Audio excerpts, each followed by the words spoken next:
Talata raika amby roapolo desambra raika amby roapolo sy roa arivo manantitra ny arabo ambam-pirarintso ho antsika rehetra manaraka ny miara-manonja izay miainga eto amin'ny MBS sy ny Radio Mada arahanareo ihany koa amin'ny tambanjotra tserasera maro samihafa. Na ianao eto an-toerana na ianao any ampitan-dranomasina dia ananterana an'izay arabo ambam-pirarintso izay. Arabo midika ho fifamadorana sy fiarahana hatrany hatrany ao anatin'izao miara-manonja izao. Isaorana ihany koa ilay nahary satria raha tsy izy dia tsy tafaraketo isika amin'ny alalan'ny feo sy ny sary. Ny fandehan'ny fandarantsika amin'ny ity indray mitoraka ity dia toy ny mahazatra, eo ny fanomezana aminao zany ny vaovao ny 4 ora, eo ihany koa ny mpisehatra hitondra famakafakana maro isan-karazany izay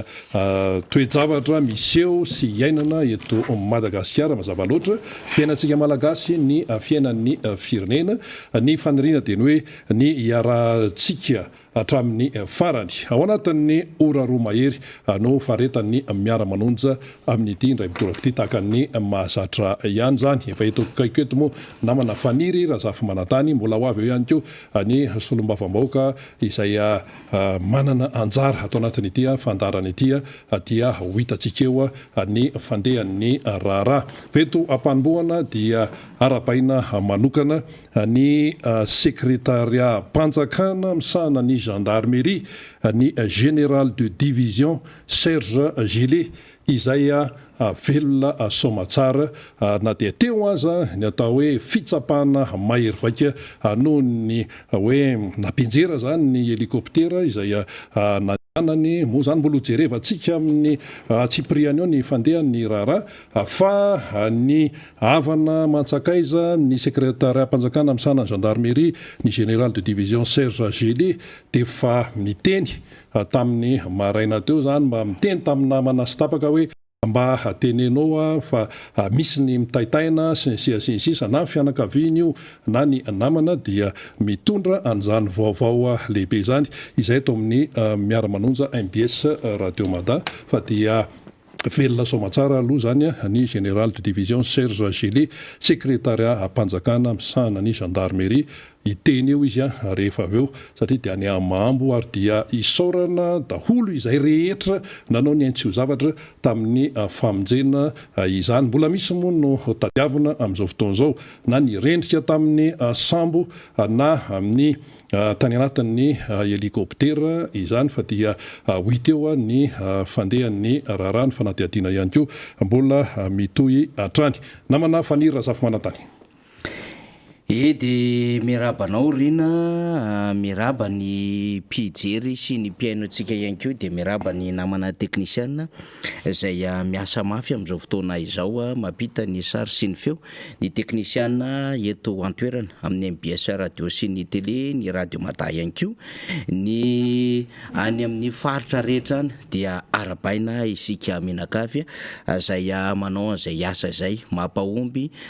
manao ny fanatotosana ihany koa ty fandarantsika ity ry narabe mananjara isika mpijery sy mpiaino any ampitan-dranomasina sy eto Madagasikara dia arabaina amin'ny toerana rehetra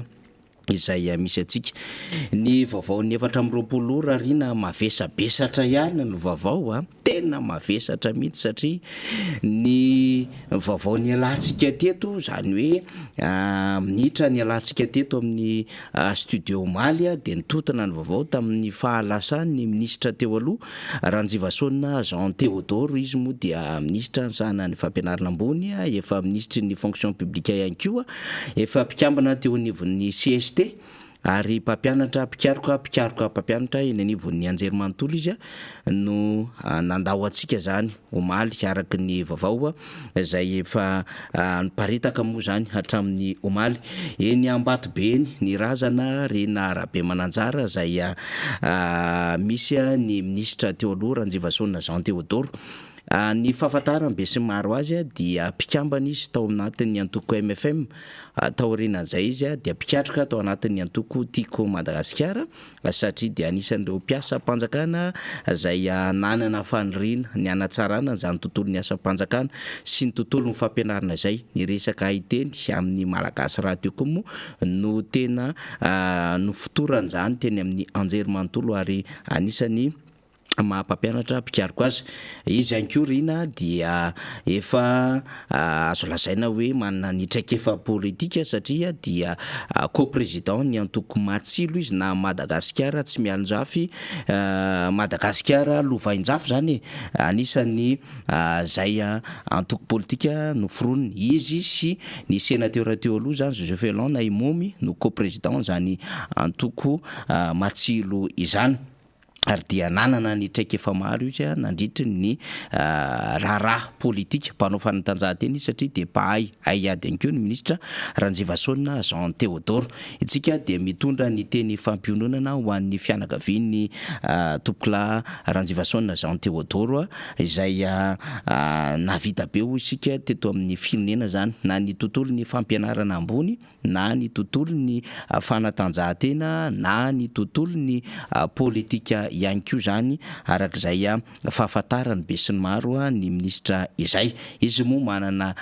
voambolana sy haiteny zay rehefa miresaka rina, tahaka ny hoe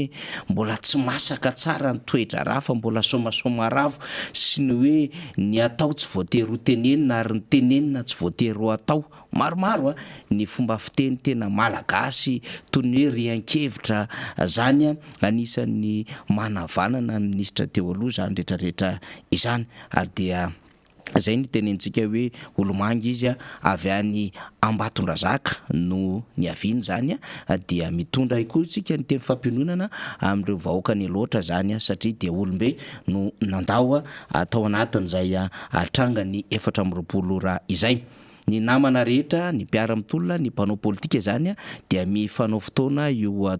amin'ny ty tolakandro ity zany, ny amangy azy ny fianakaviana, ankahery ny fianakaviana eny Ambatobe eny raha ny fandaram-potoana zay voaraintsika rino.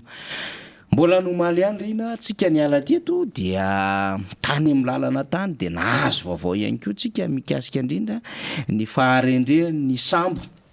Ny sambo moa zany dia AMS Francia zany. Io sambo io dia sambo mpivezivezy ny mananara-varatra ny fivezivezeny zany sambo zany, ary matetika io dia manao Sainte Marie, matetika io dia mandeha makaty Soan'ny Ranovongo zany arak'izay fandaminana satria anisany ampiasainy faritra Nalanjorofo moa zany ny resaka lakana moa zany zay ny tena fiantso azy lakana tahaka zao. Dia MS Francia ty zany zay niala tao Tanambe zany mananara-varatra dia taty Antsiraka, teo anelanelany Antsiraka sy Andrangaza tanàna zany de teo no dobo zany ilay lakana MS Francia. Fantatra fa amanjatony teo no netiny nandritra n'izay fandehanana tany amin'ny roa maraina tany no niala tao Mananara zany tao Tanambe ity lakan'ity, ary vinavinaina tany amin'ny sivy na tany amin'ny 10 ratoandro tany ny nisy faharendrehana izay anjatony isika no mpandeha netin'izany lakana izany. Ary amintsika amin'teny zao dia manodidina ny 50 mahery eo no hita velona aloha rina Rabemananjara hatramin'ny maraina tamin'ny amin'ny 7 sasany na tamin'ny 8 tany hoany dia 20 ireo razana zay tafiakatra zany an-tanety. Ny 17 tamin'ireo dia efa nandrasana hatramin'ny alina tao amin'ny trampokon'olona Soan'ny Ranovongo, zany hoe nandritry ny omaly atoandro ka hatramin'ny maraina zany teo zany hatramintsika miteny zao moa zany dia mbola ao anaty fikarohana razana sy izay mety ho velona zany ny vahoaka manodidina ny Soan'ny Ranovongo, ny Sainte Marie ihany koa satria tsy mifanalavitra ny toerana rehetrarehetra izany. Ka 20 zany amin'izao fotoana izao no razana zay efa tafiakatra an-tanety zany dia mipetraka na napetraka ao amin'ny trampokon'olona ao Soan'ny Ranovongo ireo razana ireo. Ny 50 mahery tsika dia velona somatsara zany, marobe no mbola anaty fikarohana ary efa mandefa ny feo samihafa ny amin'ny hoe raha mahita razana eny amin'ny morontsiraka amin'izany Soan'ny Ranovongo zany dia tokony ampandre ireo mpitandro ny filaminana zany. Ny ampikambanao anivon'ny gouvernemanta zay nitarihan'ny Prime Ministre, ny ministry ny fiarovam-pirenena ary ny sekretera mpanjakana miadidiny gendarmerie na ny sega no efa hatrany atoerana hatramin'ny omaly raha ny vaovao fantatsika zany. Izay indrindra no iavian'ny vaovao fahatelo ngeza be rina satria rehefa avy namonjy nanao ny asa manandraikitra tany amin'ny faritra nalanjorofo iny mivevezy teo a Sainte Marie ny azo ny soany ranivongo zany reo mpiamana anatin'ny gouvernemanta dia nisy ny fodina zany tamina Angidiby zay Angidiby zay dia efatra no tao anatiny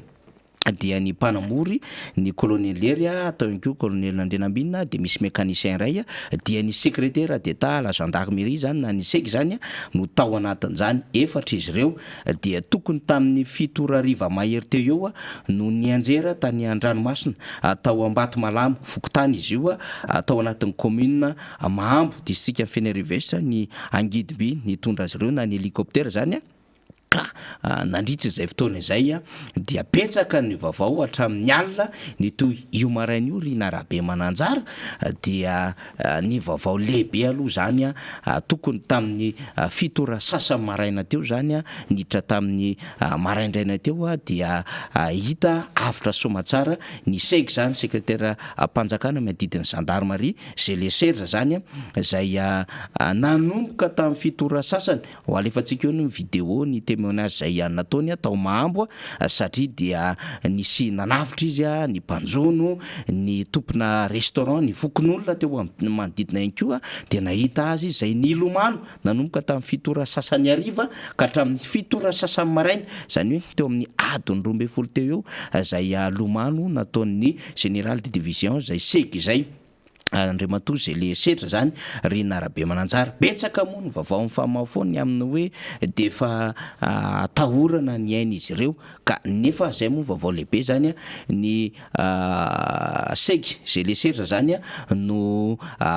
efa hita am'ireo efatra tao anatin'ny Angidiby zay nanao zay asa manandraikitra namonjy ireo prétendazana teny Soanieranivongo izay zay mbola mandeha koa ny fikaroana am'izao tsika amin'ny teny zao valo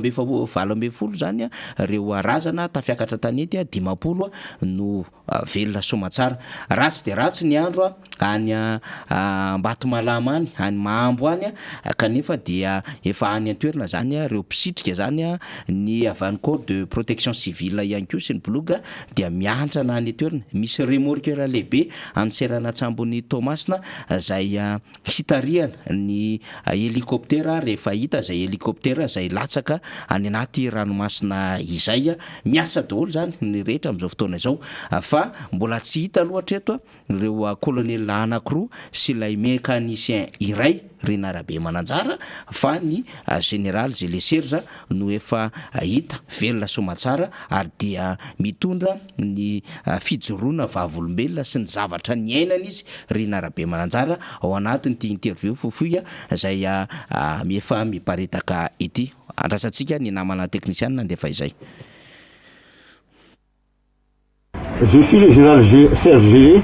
secrétaire d'État chargé de la gendarmerie. On a eu un accident d'hélicoptère hier. Je ne sais pas si mes collègues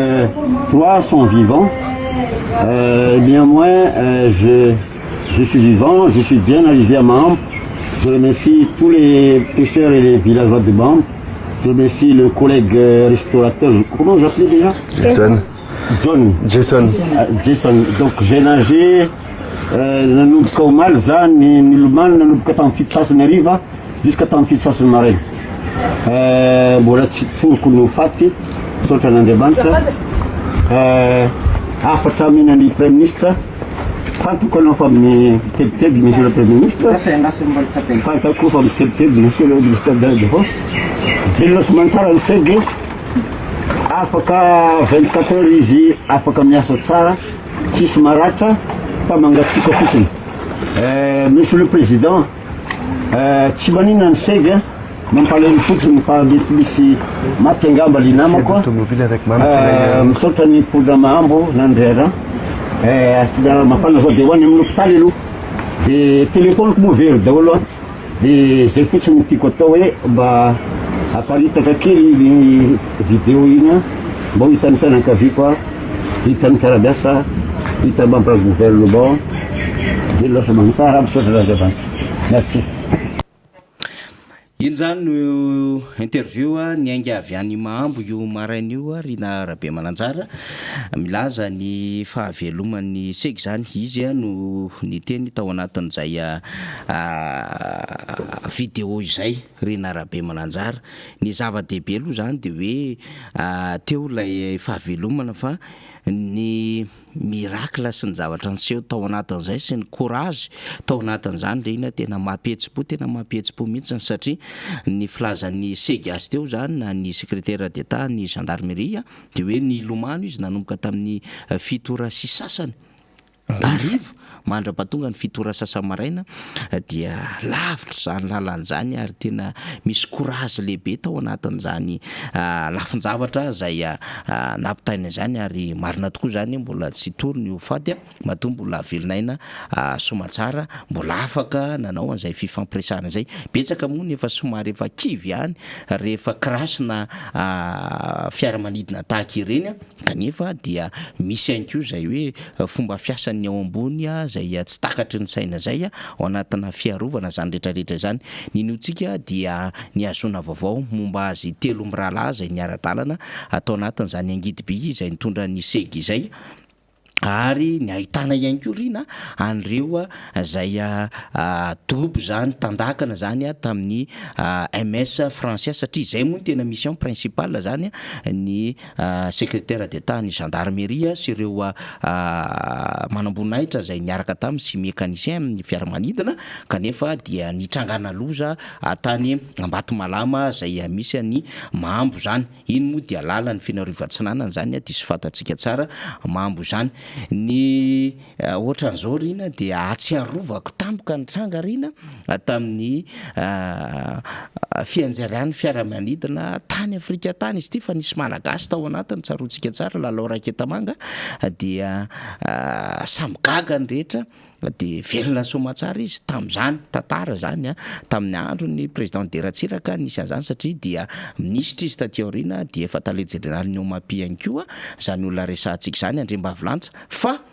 lomano no nahavitra azy zany rehefa ninjera le fiaramanidina de mbola afaka ny lomano somatsara izy namonjy ny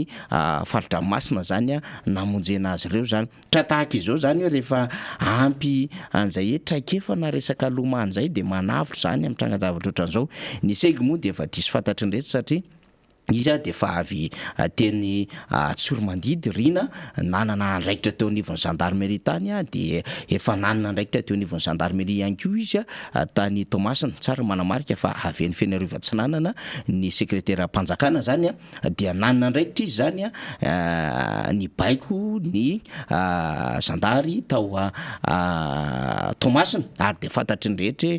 mpiasakasaka vao maraina moron-dranomasina ary de ty milomano ary de amina fotoana ohatran'izao zany ny voaka zay traikefa zay ary io koa moa rehefa manao école de guerre dia anisan'ny zava-dehibe ao anatin'izay ny milomano za moa de fantatry ny rehetra na ho an'ny mianatra ho mpanamory fianamanidina na ho an'ireo mpanamory ara-barotra sy ho an'ireo mpianatra ty amin'ny resaka akademia mihitsy Rina zany na ty amin'ny anamara de misy an'izay hoe tena anisan'ny tsaraina ao anatin'izay ny resaka lomano zany ka amina trangan-javatra ohatran'izao de ny voaka zay traikefa zay sady traikefa no fanatanjahantena no azo lazaina hoe misy courage ngeza be tadiavina ao anatin'izany sehatra rehetrarehetra izany adiny 12 manala ny ranomasina zay tena manonja ao anatina alina lehibe tsy mora zany ary raha mijeritsika zany mangatsika mihitsy ny tanany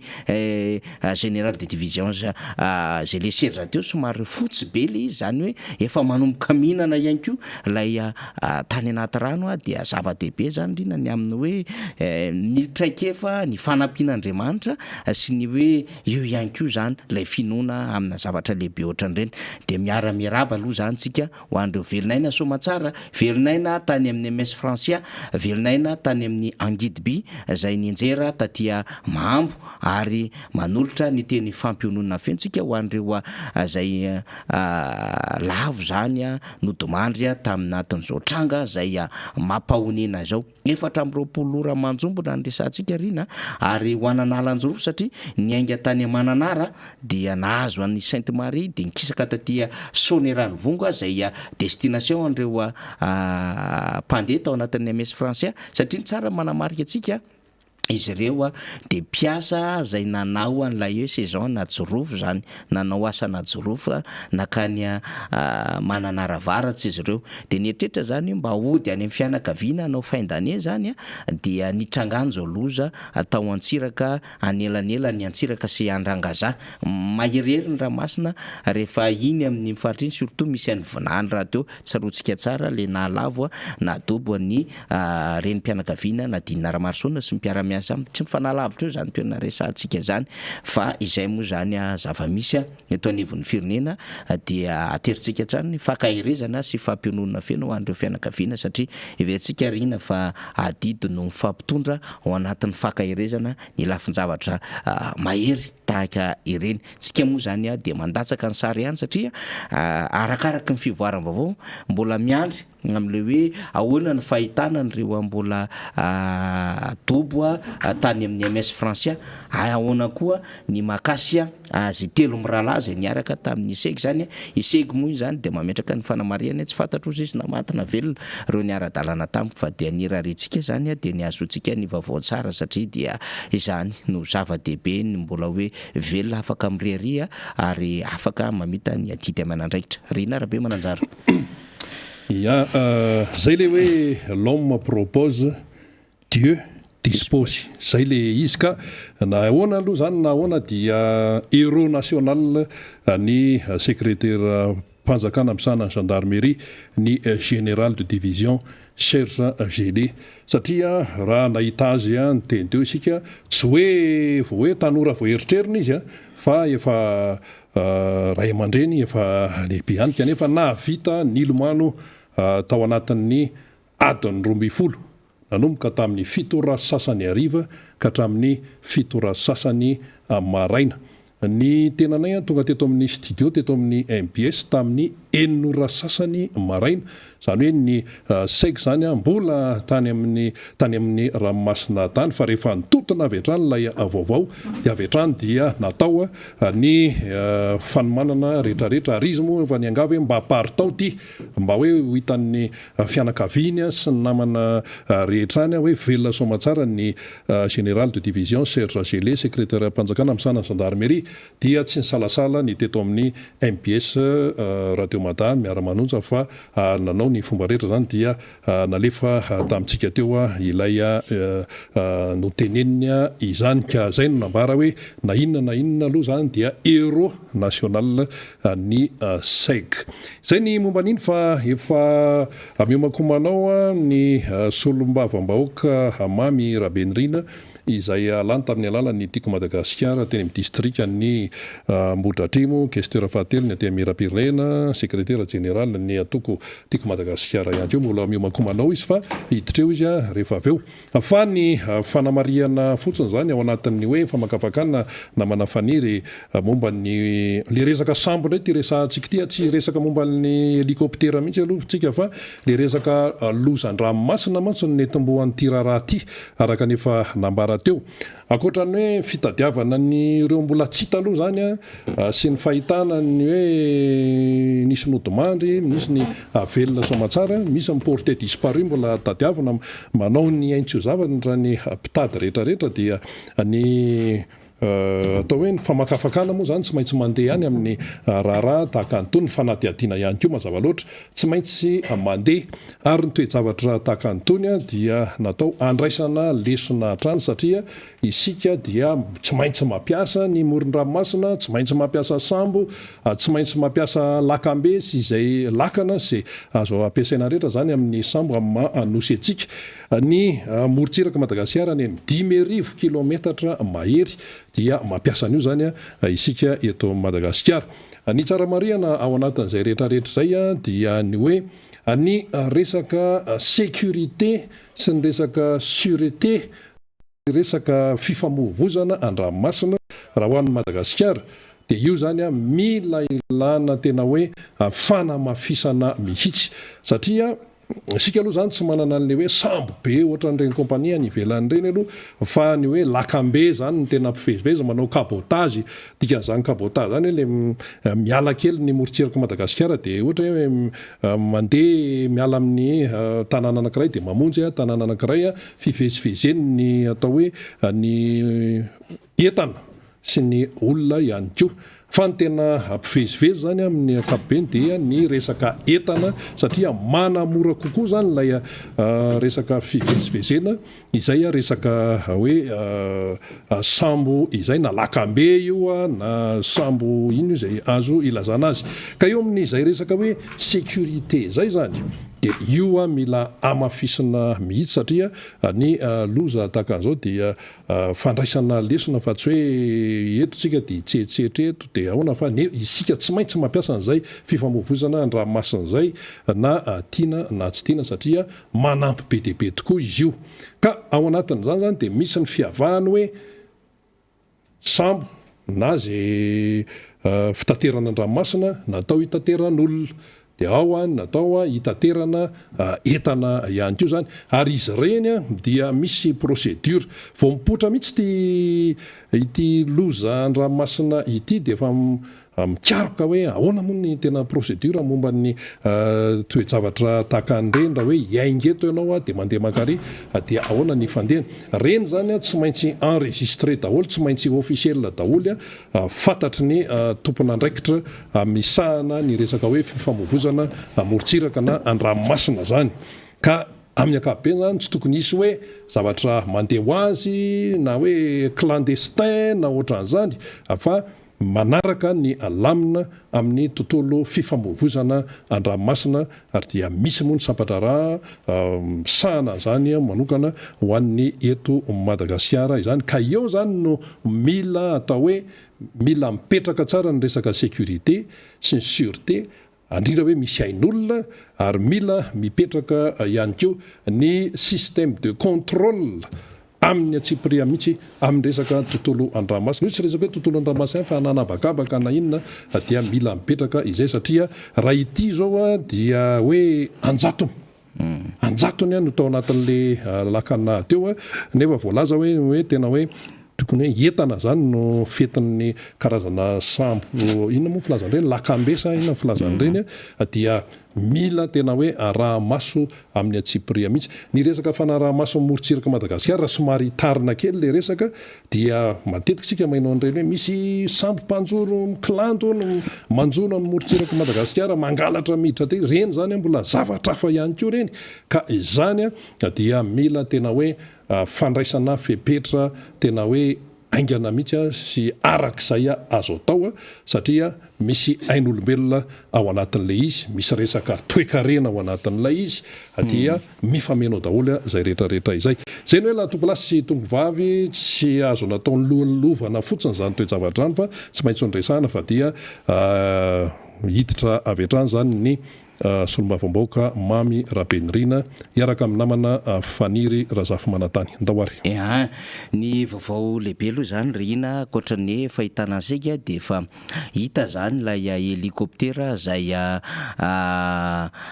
latsaka tany anaty ranomasina satria ny plongeur zany na le mpisitrika ao anivon'ny corps de protection civile zay miaramila vahoafana manokana amin'ny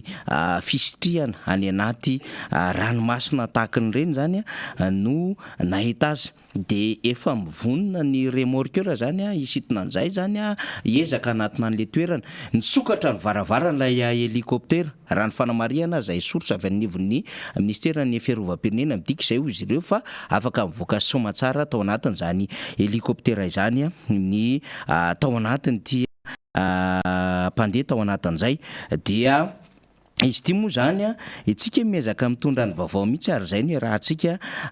mamakafaka midinika miresaka miaraka amin'ny solombavam-bahoaka Mamy Rabenirina rehefa aveo ary rehefa tonga eo ihany koa ny solombavam-bahoaka Fetra Rahalamijafombololona dia resadresaka amin'izay tsika ny directeur en sécurité teo anivon'ny primature ny colonel Andrenambinina dia anisany tao anatiny zany helikoptera izany ny pilote moa zany colonel Liery zay fantatry ny rehetra tamin'ny resaka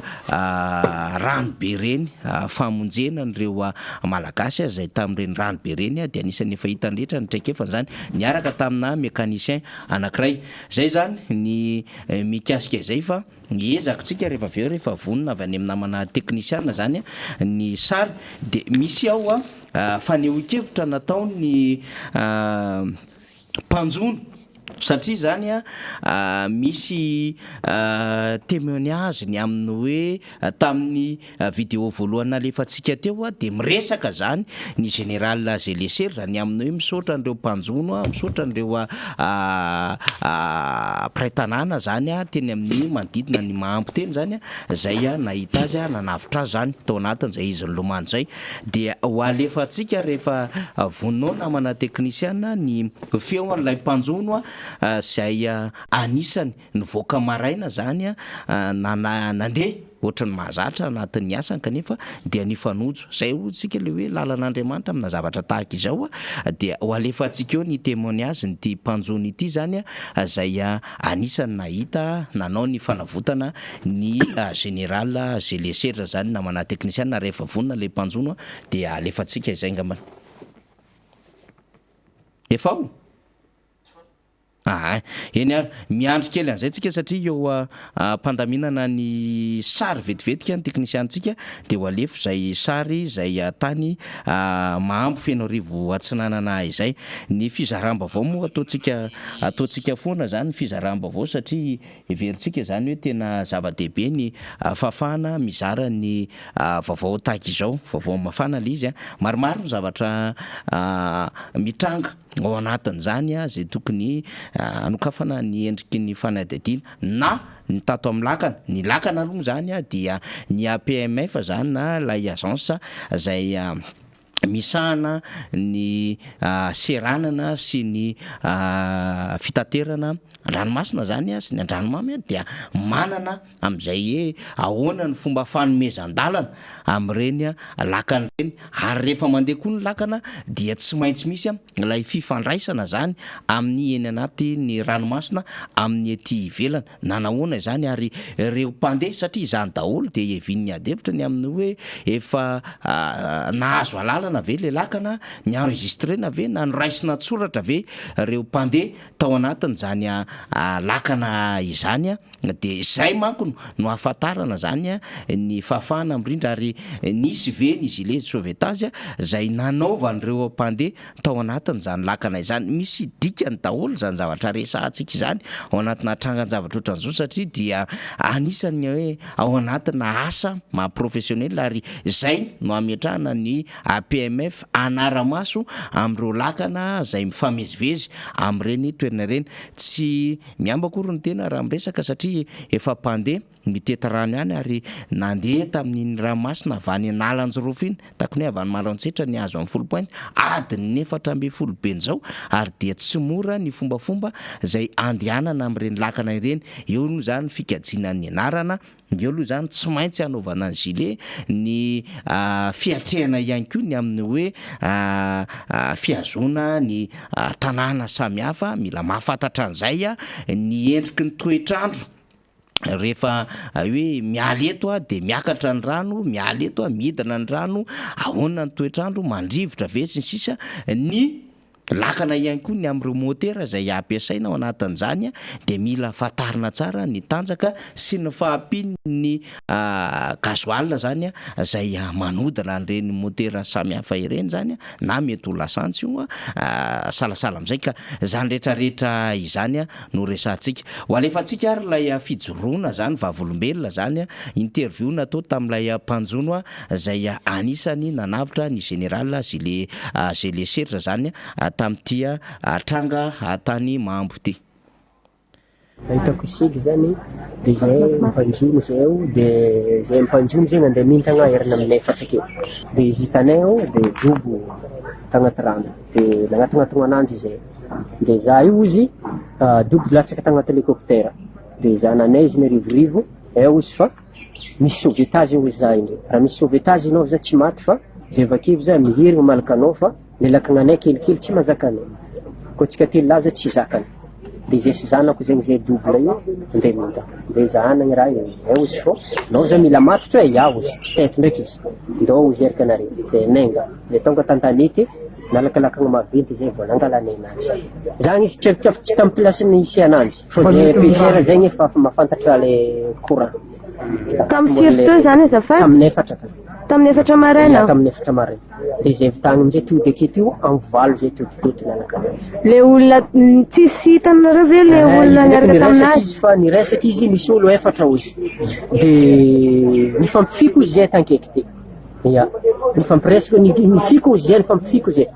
za zegny mevity avarabaratra hely nantana hitanay nanjy fogna zegny mbola misy le namany tavela zareo izy misy zile ary regny tsy maty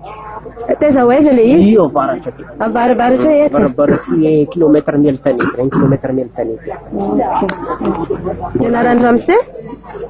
fafantaran'olo anaketo ma izy ambio fafantaran'ilay tegna maro fa tegna nagnarako zegny raha maro changer ambron zay zany interview zay nataon'lay mpanjony zany anisany nahita ny général zay le seritra zany de zay ny fanazavana hitany zany misy vidéo iray ihany zay efa miresaka zany ny zavatra niaina ny général zay le seritra zany moa zany fa satsarotra téléchargena le izy de mbola mijery ny fomba ny technicientsika de hitatsika io ihany le izy efa eto akaiketo ny solomaboka ny Madagasikara mamy rabendrina iresadresaka fiainan'ny firenena hanao jery todiky ny 1.24 ny zavatra hitranga ny 2.24 fa ety ampiandohana ihany koa de manamarika fa ho avy eo ny solomaboka fetra raha lamzafimbololona zany mbola hiara-dalana amintsika andriamato solomaboka miaraba aloha tonga soandray eto amin'ny plateau atsika mavesabesatra ny ngomaly mitoy zao maraina zao kanefa tsika moa amin'ny adidy amanandraikitra ny matosolo mamoaka dia miezaka foana mifampizara vaovao ary manao ny fanadiadiana arak'izay efa nahazatra nandritry ny volana maromaro teto amin'ny miara-manonja de tafaradalana eto indray isika miaraba atsika rehetra manaraka ny fandarana miara-manonja indray amin'ity talata maraina ity miaraba ny namana faniry razafy manatany sy rina rabe mananjara sy ny teknisianina rehetra eto amin'ny MBS sy ny radio mata araky ny voalazanao reny ny vaovao mitranga tato anatin'ny ora maromaro farany miandry ny toynytsika ny zava-dehibe aloha dia mbola misy ny fanantenana ny amin'ny afahana manafitra an'ireo zay niaran-doza tamin'ilay angidimby omaly vaovao mahafaly ny fanahitana ny sega kanefa mbola mino sy manatenitsika fa mbola eo mpikaroana ary anatena fa ahita vokatsoa amin'izany fikaroana ireo namana mpiara-miasa aminy izay niaran'ny loza izany atoko hoe rehefa miresaka 1.24 tsika depute Mamirabenrina tsy azo lalovana fotsiny anefa ny vaovaonitsanga teto amin'ny firenena ndraindray rehefa mandinika tampoka n'le loha hevitra nomantsika de hoe etry ny fifanjavatra ve ny eritreretantsika azy satria dia anisany ilay afisy MCS reo atranga sy loza zany tamin'ity taona 1.24 ity depute Mamirabenrina dia fantatsika tsara fa mpanao politika maromaro no nandao atsika anisan'izany Gilbert Raharjatovo anisan'izany ihany koa ny ministra teo aloha Davidson Andreparany ny ministra teo aloha Velopana Aristide ny solomaboka ny Madagasikara député Andrian Giscard zay niaraka taminareo tao amin'ny Assemblée nationale zay voafidy tany amin'ny distrikany Manakara ny professeur Adolphe zay tale général ny Imra ary ny filoha amiral Didier Ratsiraka de nandao atsika ihany koa voamalitsika no nandray ny vaovao fa dia nodimandry ny ministra Ranjivasona Jean Théodore ihany koa mbola 1.24 daholo zany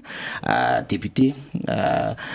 Mamirabenrina ary ny vaovao lehibe moa hitatsika MS Francia sy zay mbola andrasantsika amin'izao fotoana izao mikasika Alain-Guindiby zany de hoe mampalahelo ny vaovao eo amin'ny sehatra ny tontolo moa zany amin'ny fiainan'ny firenena ray aman-dreny amin'ny fomba fanaovana politika zany akoatran'izay anefa dia ny sesy ny loza maro be tamin'ny alalana hoe lozam-piarakodia sy ireo mety ho fanafian-dahalo tany amina toerana maro samihafa tany ambanivohitra tany somary nandrika na malomaloka ny 1 député Mamirapendraina. Raha voalazanao zay misy karazana tranga isa zay mipoitra maromaro tokoa teo moa ny valanaretina zay efa krizy ny ainan'ny firenena tato anatin'ny 2 taona farany ary tsy azo ny hodivirana mihitsy teo amin'ny olona sasantsasany anjatony maro no namoiny ainy teto Madagasikara tamin'io valanaretina io. Fa ankoatr'izay misy koa ny loza isan-karazany tsy sandatry hoe mitanisa akory tsika raha miresaka an'ilay izy eto araka ny voalazanao teo loza mpifamoivozana isan-karazany an-tanety an-dranomasina zao azo lazaina hoe anabakabaka ankoatry ny zavatra maro isan-karazany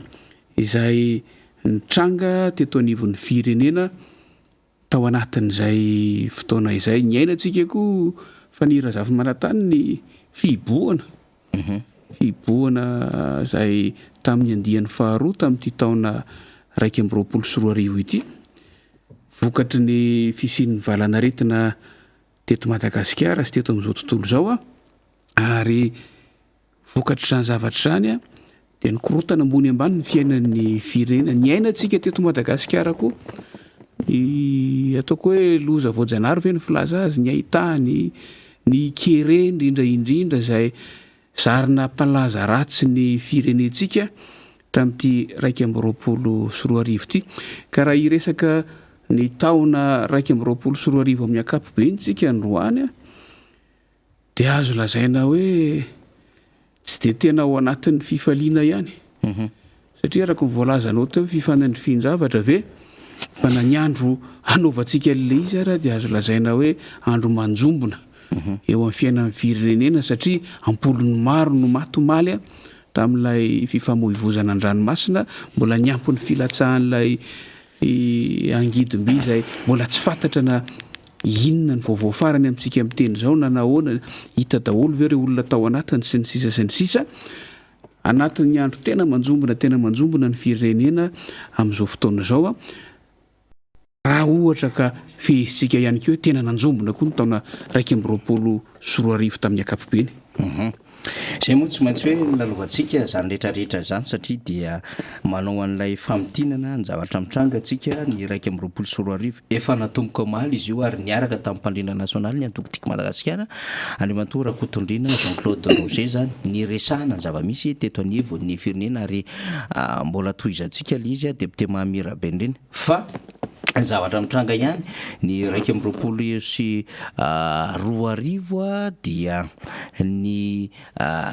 sedra zay nahazo ny orinasa malagasy. Inona no orinasa malagasy moa zany dia fantatsika tsara raha miresaka ny orinasa malagasy tsika député Mamirapendraina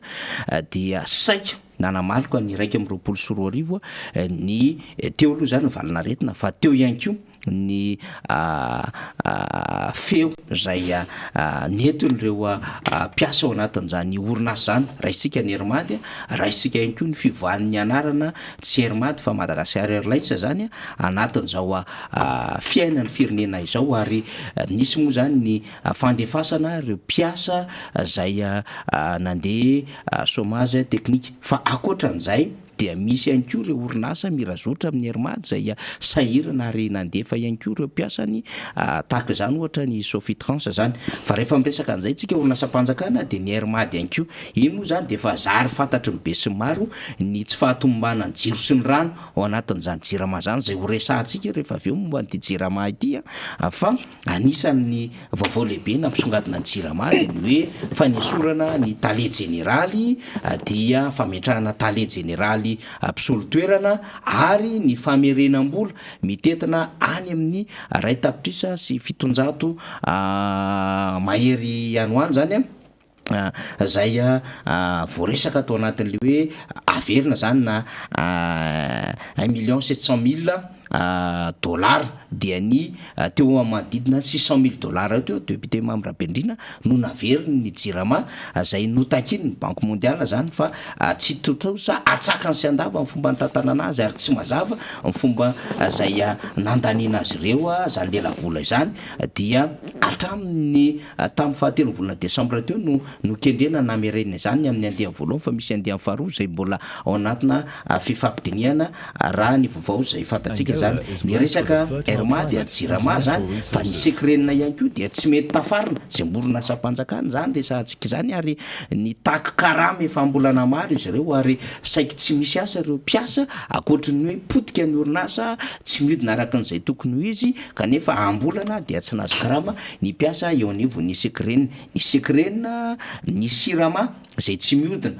ara-dalàna ihany koa am'izao fotoana izao fantatsika fa misy ilay Sasima zay lasa ny kompania Vijara any Brickaville any misy ny Sukoma aty Morondava aty ary ny Sirama zay mbola edivan'ny vahoaka amin'ny mpitatana ny Sirama ny amin'ny hoe resaka tany fa tsy mihodina ihany koa zany orinasa Sirama izany de betsaka ireo mbola tsy nandray karama ary milaza an'izany na ny Sukoma na ny Sasima any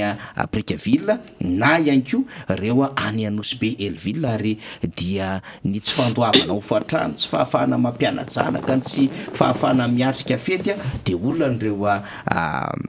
azo lasaina hoe fianakaviany reo mpiasa zany rehetrarehetra izany fa ny zava-dehibe ihany koa tany amin'iny atsinana Nosy iny mbola miresaka hatransika orinasa-mpanjakana zay misy ny andraiki-mpanjakana ao anatin'izany dia ny fanodikodonam-bola lehibe zay endrika kolikoly teo anivo ny SMMC zany tany Tomasina tany ny SMMC moa zany dia ratsana iray tao anatin'ilay fitsinjarana an'ireo orinasa teo anivo ny Pôly Tomasina tamin'ny fotoanandro de misy ny SPAT misy MICTSL de misy ny SMMC tatia aorina zany de ty SMMC ty anisan'ny adevitra lehibe mihitsy ny ary nipoka tamin'ity taona 2024 ty ny amin'ny hoe nisy fanodikodonam-bola misy endrika kolikoly ary misy asa mihitsy zay tsy tanteraka amin'ny atsakany sandavana atao anatin'izany SMMC zany zay somary niteraka olana lehibe teto any firenena ary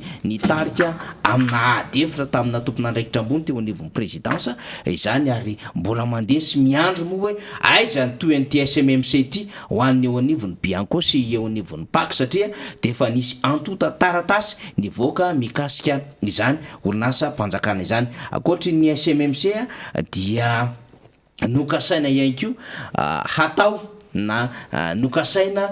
ny eritreretana ny handefa ao anatin'izay hoe fisitahan'ny fanjakana tsy kelikely amin'izay ny teo anivon'ny fahadiseranana na ny douane zany dia nitsanganan'ireo syndicat n'ireo mpiasa eo anivon'ny fahadiseranana ny amin'ny hoe tsy mety fa niendriky ny fiandrianam-pirenena mihitsy no voakitika ao anatin'izay hoe fisitahan'ny fanjakana amin'ny fahadiseranana izany raha ohatra ka misy ny fitsirehana fanadiadiana na ny audit tsy misakana zany ireo mpiasa teo anivon'ny fahadiseranana fa no mety hoe famezana azy amina orinasa tsy miankina fa tsy ho atanan'ny fanjakana dia ny fiandrianam-pirenena no voakitika ao anatin'izany dia nanaitra ary nisy grevy nataon'ny mpiasa ny fahadiseranana mbola tamin'ity taonty avokoa no nitrangana zany rehetrarehetra izany de nemitra tamin'ny fanapahan-keviny ny teo anivon'ny gouvernemanta moa zany tamin'ny alalan'ny ministera zay nitondra fanazavana na nanome antoka ny mpiasa hoe tsy misy an'izany fa mbola mira zotra tamin'izany ny olana teo anivon'ny trésor mpanjakana zany zay nitenena ny ministra vao nandray ny fahefana tany amin'ny volana septambra tany amin'ny hoe betsaka ny kolikoly zavatra tsy mety tsy manjary ny fitantanana atao anatin'izany trésor mpanjakana izany ary dia tataky ny hoe ny fandray amin'izany ve ny nanesorana ny tale général ny trésor teo aloha ary dia nanaitra an'ireo akôro zany ao anatin'izany resaka tahirim-bola mpanjakana izany rehefa miresaka tahirim-bola mpanjakana isika de misy an'ireo PPF zany na ny anisan'ireo percepteur principal eo anivon'ny trésor, eo ny inspecteur de trésor ihany koa maromaro no mivondrona ao anatin'izay akoro ngezabe teo anivon'ny trésor. Nanaitra ny amina hoe andraso aloha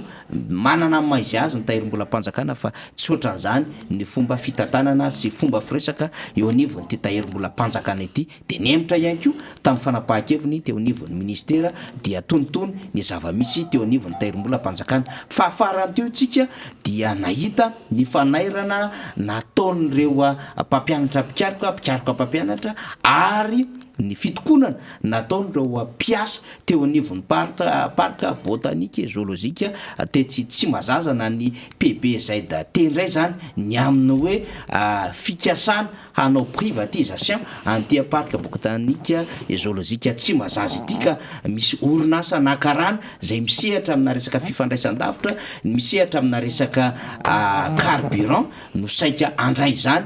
dia nivoaka moa ny antota taratasy samihafa niseho ny endriky ny fitokonana ary niseho ny fanambarana ny aminy hoe mbola ny fiandrianam-pirenena mihitsiny no voadona ao anatin'ny ty adevitra ity satria dia ny rafitra kolotsaina any siansa ny resaka fikarohana amin'ny akabeany no voakitika ao anatin'izay zay mitahiry am'ireo noresantsika tereo aloha reo dia nyteneniny teo anivon'ireo mpampianatra mpikaroka hoe tena fiandrianam-pirenena nge zany voakitika rehetrarehetra zany maro be izy fa ataontsika santionina zany miaraka amin'ny croma zay misy ampahany any amin'ny fanjakana ao anatin'izany na ny komita malagasy zay mbola adevitra lehibe vita am'izao fotoana zao ny any Breville any ny amin'ny fitantanana ny mpiasa de mitokona mpiasa tsy nandray karama manao ny fomba fitantanana tsy araky ny tokony izy ihany koa ny tale généraly mampimenomena mpiasa tranga tamin'ity taon'ity avokoa zany rehetra ezahako fitinina amintsika zay no atongavany adevitra faharoa angamba ny député membre Bendrina ny aminy hoe zay ny zava-misy teo anivon'ireo orinasa mpanjakana rehetra ary ny tafienatra ny tondra an'izay hoe olana ary saika nampimenomenona ny akamaroany rehetra ary mbola hiainana hatramin'izao moa ny fahampiten'ny Hermady, ny fahampiten'ny Jirama, ny secret na ny croma ny olana zay nisedraina teo anivon'ny parka Tsimbazaza zay ny karana teo anivon'ny pôle anticorruption mihitsy anjandra raha zany ary vao tamin'ny herinandro iny ary tamin'ity herinandro ity no napetraka ny tale général vaovao député Mamra Bendrina. Misaotra faniry alohan'ity anoizatsika iny resaka iny angamba ohatra asa misy vaovao vao milatsaka ty velona somatsara ihany koa ny la mécanicien hita velona somatsara ihany koa le mécanicien tao anatin'ilay angidimby manamboninahitra lefitra Andrianarison Laitsara Jimmy ny pejin'ny ministera ny fiarovam-pirenena mihitsy no mamoaka azy eto mino-tsika fa marina zany isaoran'Andriamanitra ireo mpamonjy voina sy ny mpiaramonina rehetra ny atoerana miandro ny toy ny vaovao an-tranotsika tatao anatin'ny vaovao tatao anatin'ny 10 minitra farany io raha ny fijeriko azy eo tsara ihany ny izarana azy avy hatrany satria mba vaovao mahafaly androany zany fa ny razafy manatany ya akoatr'izay araka ny voalazanao teo nisy ihany ny atao hoe olana sedraina fa ny olana isan-karazany mbola tsy miditra amin'ny resaka politika tsika eto mbola tsy miditra amin'ny resaka politika tsika eto fa ireo olana isan-karazany teo amin'ireo orinasa-mpanjakana izay mbola azo lazaina hoe niodina ihany teto anivon'ny firenena kanefa niodina tsy fantatra hoe makaiza sy makaiza fa rahantsika mahita ny zava-misy ny olana dia zao ny politika mpanjakana mihitsy faniry mikasika an'io resaka ino ty fitantanana n'ireny orinasa-mpanjakana reny no ohatrany tsy mazava indraindray satria raha miresaka zao tsika hoe iresaka momba ny jirama verina kely amin'ny jirama tsika anisan'ny mahakasika ny fiainan'ny vahoaka amin'ny ankapobeny andavanandro PPN mihitsy azo ilazana azy ny jirama ary orinasa misehatra amin'ny lafin'ny varotra angovo sy ny rano zany hoe raha amin'ny PPN ny angovo sy ny rano raha mahafilan'ny vahoaka amin'ny andavanandro ny vokatra vokarany jirama tokony tsy azo heverina mihitsy ny hoe hananany jirama olana hatrany am-boalohany ka hatramin'izao satria tsy azo everina mihitsy tsy hodina ny orinasa zany fa fantatritsika ny zavanisy fantatritsika ny raharahantsika ny flèche sy ny courbe faniry dia tsy misy azo lazaina hoe tsy mahita fiakarana mihitsy tsika tsy nahita fivoarana teo amin'ny endrika ny fitantanana sy ny fiainan'io orinasa io efa nitanterina teto a ny endrika fampitahana rehetrarehetra teo amin'ny paikady sy ny stratégie zay nentin'ny mpitatana ny jirama ny kasana anarenana azy kanefa mandraky tiany androany a dia raha antsika mahita fa zava-misy amin'izao fotoana izao za tsy teny hoe no malitsy ny io fa fiemorana aza no azo lazaina hoe misy iainana amin'izao fotoana izao ary ao anatin'ilay politika ny tantanana n'le jirama marina fa mety tsy tamin'ity taona ity nanomboana dia efa nampidirina mihitsy ny fampiasana ny mpanjifa nitetika tao anatin'izany a dia hoe fiaraha-miasa andao hiara-iasa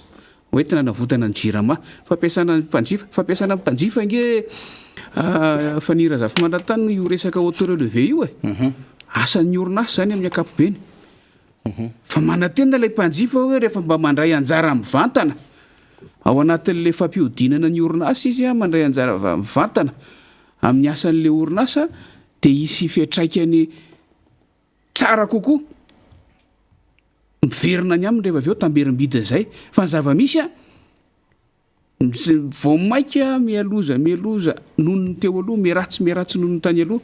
ny zava-misy izay iainan'ny mpanjifa eo anivon'ny jirama amin'izao fotoana izao za mihitsy nisy fotoana resaka tetotsika faniry a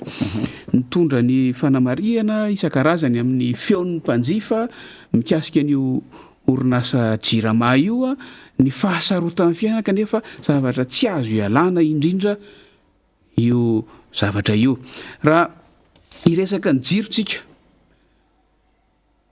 ny tanjaka sy ny hery ilaina amin'ny angovo eto Madagasikara amin'ny ankapobeny a raha miohatra amin'ny azo lazaina hoe loharano azontsika trandrahana dia tena hoe azo lazaina hoe matory ao na filazana ireo faniry matory mandry eo amboniny arenisika raha raisitsika hoe loharano karena ny loharano nangovo isan-karazany eto Madagasikara fa ilay paikady a hitrandrahana ny reny mihitsy izay noeritreretina tato anatin'ny taona farany hoe mba hisy tombony amin'ity taona ity no tsy hitatsika fa vao maika mihiba fitondram-panjakana dia fa nanaova ny mpamatsy vola fanairana nisy fotoana raha nahatsiarotsika faniry tany amin'ny fiandohan'ny taona raha tsy diso a nisy mifanairana ny amin'ny hoe efa tsy tokony hitrangatsony ange zany fametrahana sorabola ho subvention ho an'ny jirama ao anatin'ny teti-bolam-panjakana zany ary mpamatsy vola no efa nilazan'izany hoe raha mbola izany no mitranga dia asiana fieritreretana ny fiaraha-miasa kanefa ny zava-misy ny ainantsika farany teo faniry dia mbola ny mifanohitra amin'izay hatrany a ary ahitantsika hoe manapirofo ilay teniko teo hoe tsy misy mandeha makany amin'ny fivoarana makany amin'ny tsaratsara kokoa hatrany ny resaka angovo amin'ny ankapobeny marina fa hoe azo lazaina hoe miandry an'ireo tetikasa lehibe eto Madagasikara izay efa nanomboka efa ampolo taona ny mahery sika eo ny amin'ny angovo azovaozona fa eo koa ohatra ny fanaovana tohodrano ngeza izay eritreretina ampiakarana ny tanjaky ireny angovo sy vokatra vokaran'ny jirama ireny fa mandra-pahatonga an'izay a misy ny zavatra azo atao a misy ny zavatra noeritreretina atao a teo amin'ny fanodinana satria lafy ny ara-bola no olana ary amin'ny lafy ny ara-bola any ara-pitantanana zany a no tokony ho nijerena ny vahaolana akaiky indrindra ahafahana manatsara ny tolotra izay entin'ny orinasa jirama zany hoe raha feheziko mahakasika ny jirama ny jiro ny resaka eo dia tsy misy azo hitarafana fivoarana mihitsy tamin'ity taona 2024 ity samy niarana hitsika faniry fa tatao anatin'ny 2 volana 2 volana farany mbola tsy avy akory ny orana de efa miaina zavatra isan-karazana ohatry hoe vao dondona ny orana karatra hoe fomba fiteny de efa tsy délestage tsony a satria mifangaro ny délestage sy ny fahatapahan-jiro ateraky ny kotrokorona sy ny sisa no efa iainana teto Antananarivo sy manodidina sy era Madagasikara. Ka ohatran'izay ny resaka rano marina fa vokatry mety ho azo eritreretina ihany hoe vokatry ny fiovan'ny toetrandro, vokatry ny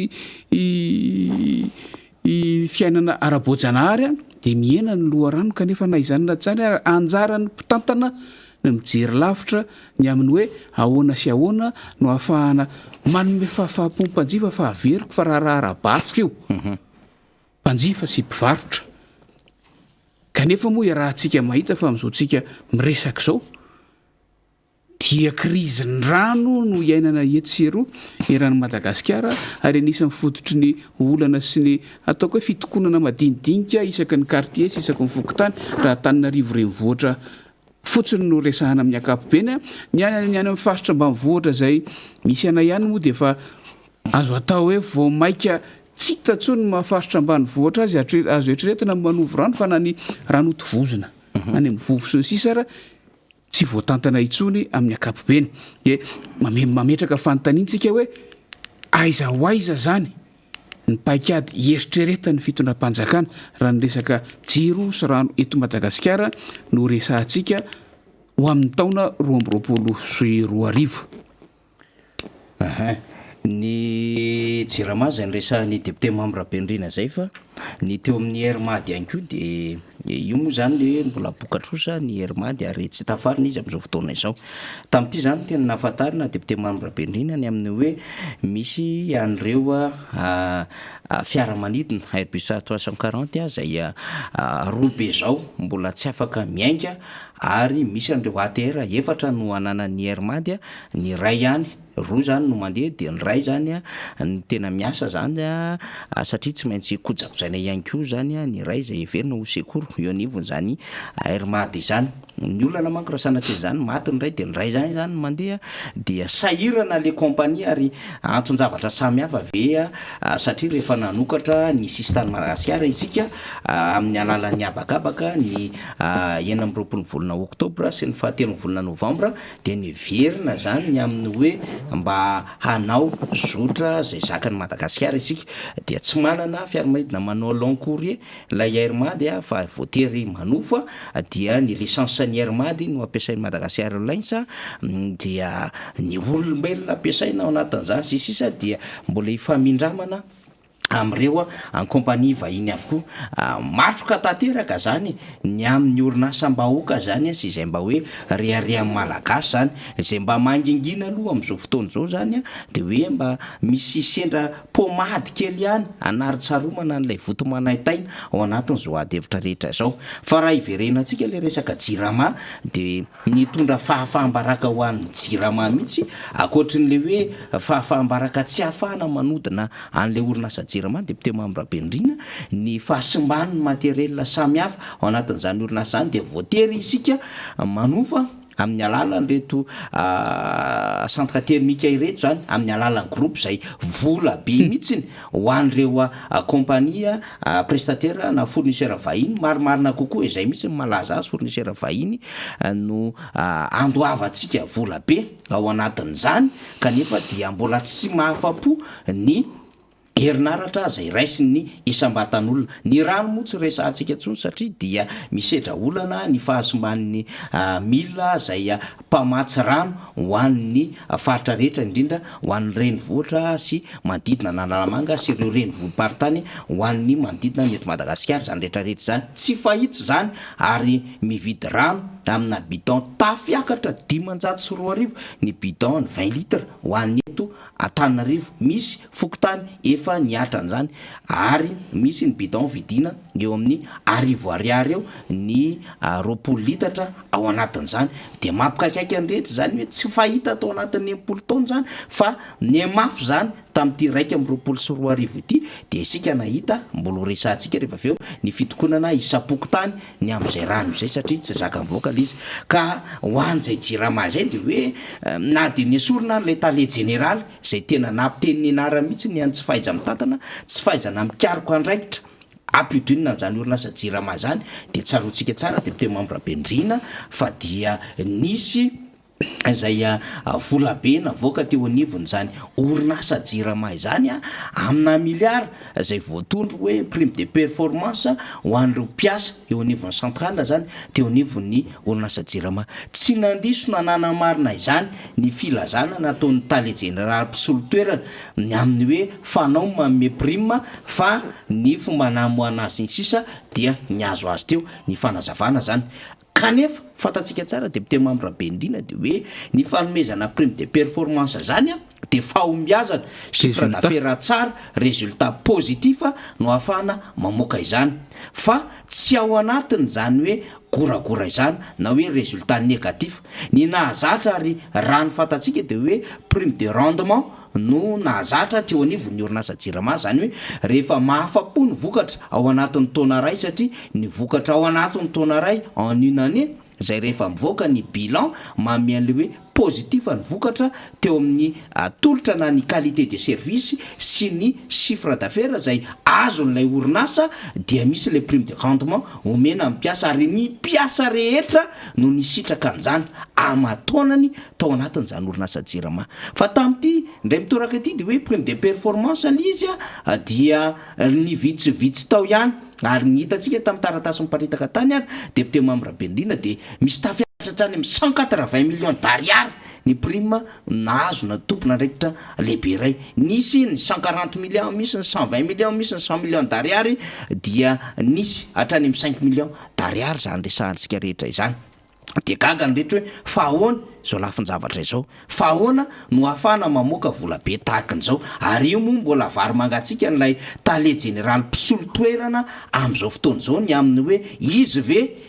nahafantatra ny amin'ity famoaham-bola be tao anatin'ny orinasa jirama zay ao anatin'ny fahampotehana andalam-pandrendrehana mihitsy ny am'izao fotoana izao ho rendrika le orinasa jirama kanefa dia minimangina ao anatin'izao raharaha zao satria raha ny fantatsika makony de anisan'ny tale général lefitra tao anatin'izany orinasa jirama zany izy nomena zao hoe tale général mpisolotoerana io zany mahafantatra tsara ary niaraka ny saika tamin'le mpitondra teo aloha tamin'ilay tale général teo aloha ny am'tony karazana prime avoaka be tony kanefa dia tsy mitondra vokatra tsara ho an'le orinasa zany fa ny vaovao tena mbola manahirina député membre Bendrina akoatrany hoe nasaina namerim-bolo anatin'le projet Pagos ny orinasa jirama zay efa $600,000 no tafaverina am'ilay $1,700,000 zany hoe mbola misy $1,100,000 am'izao fotoana izao mbola tokony ho averina fa misy moa zany ny fifamprarahana zay fanaovan'ny fitondram-panjakana sy ny jirama ary ny projet IDA miaraka amin'ny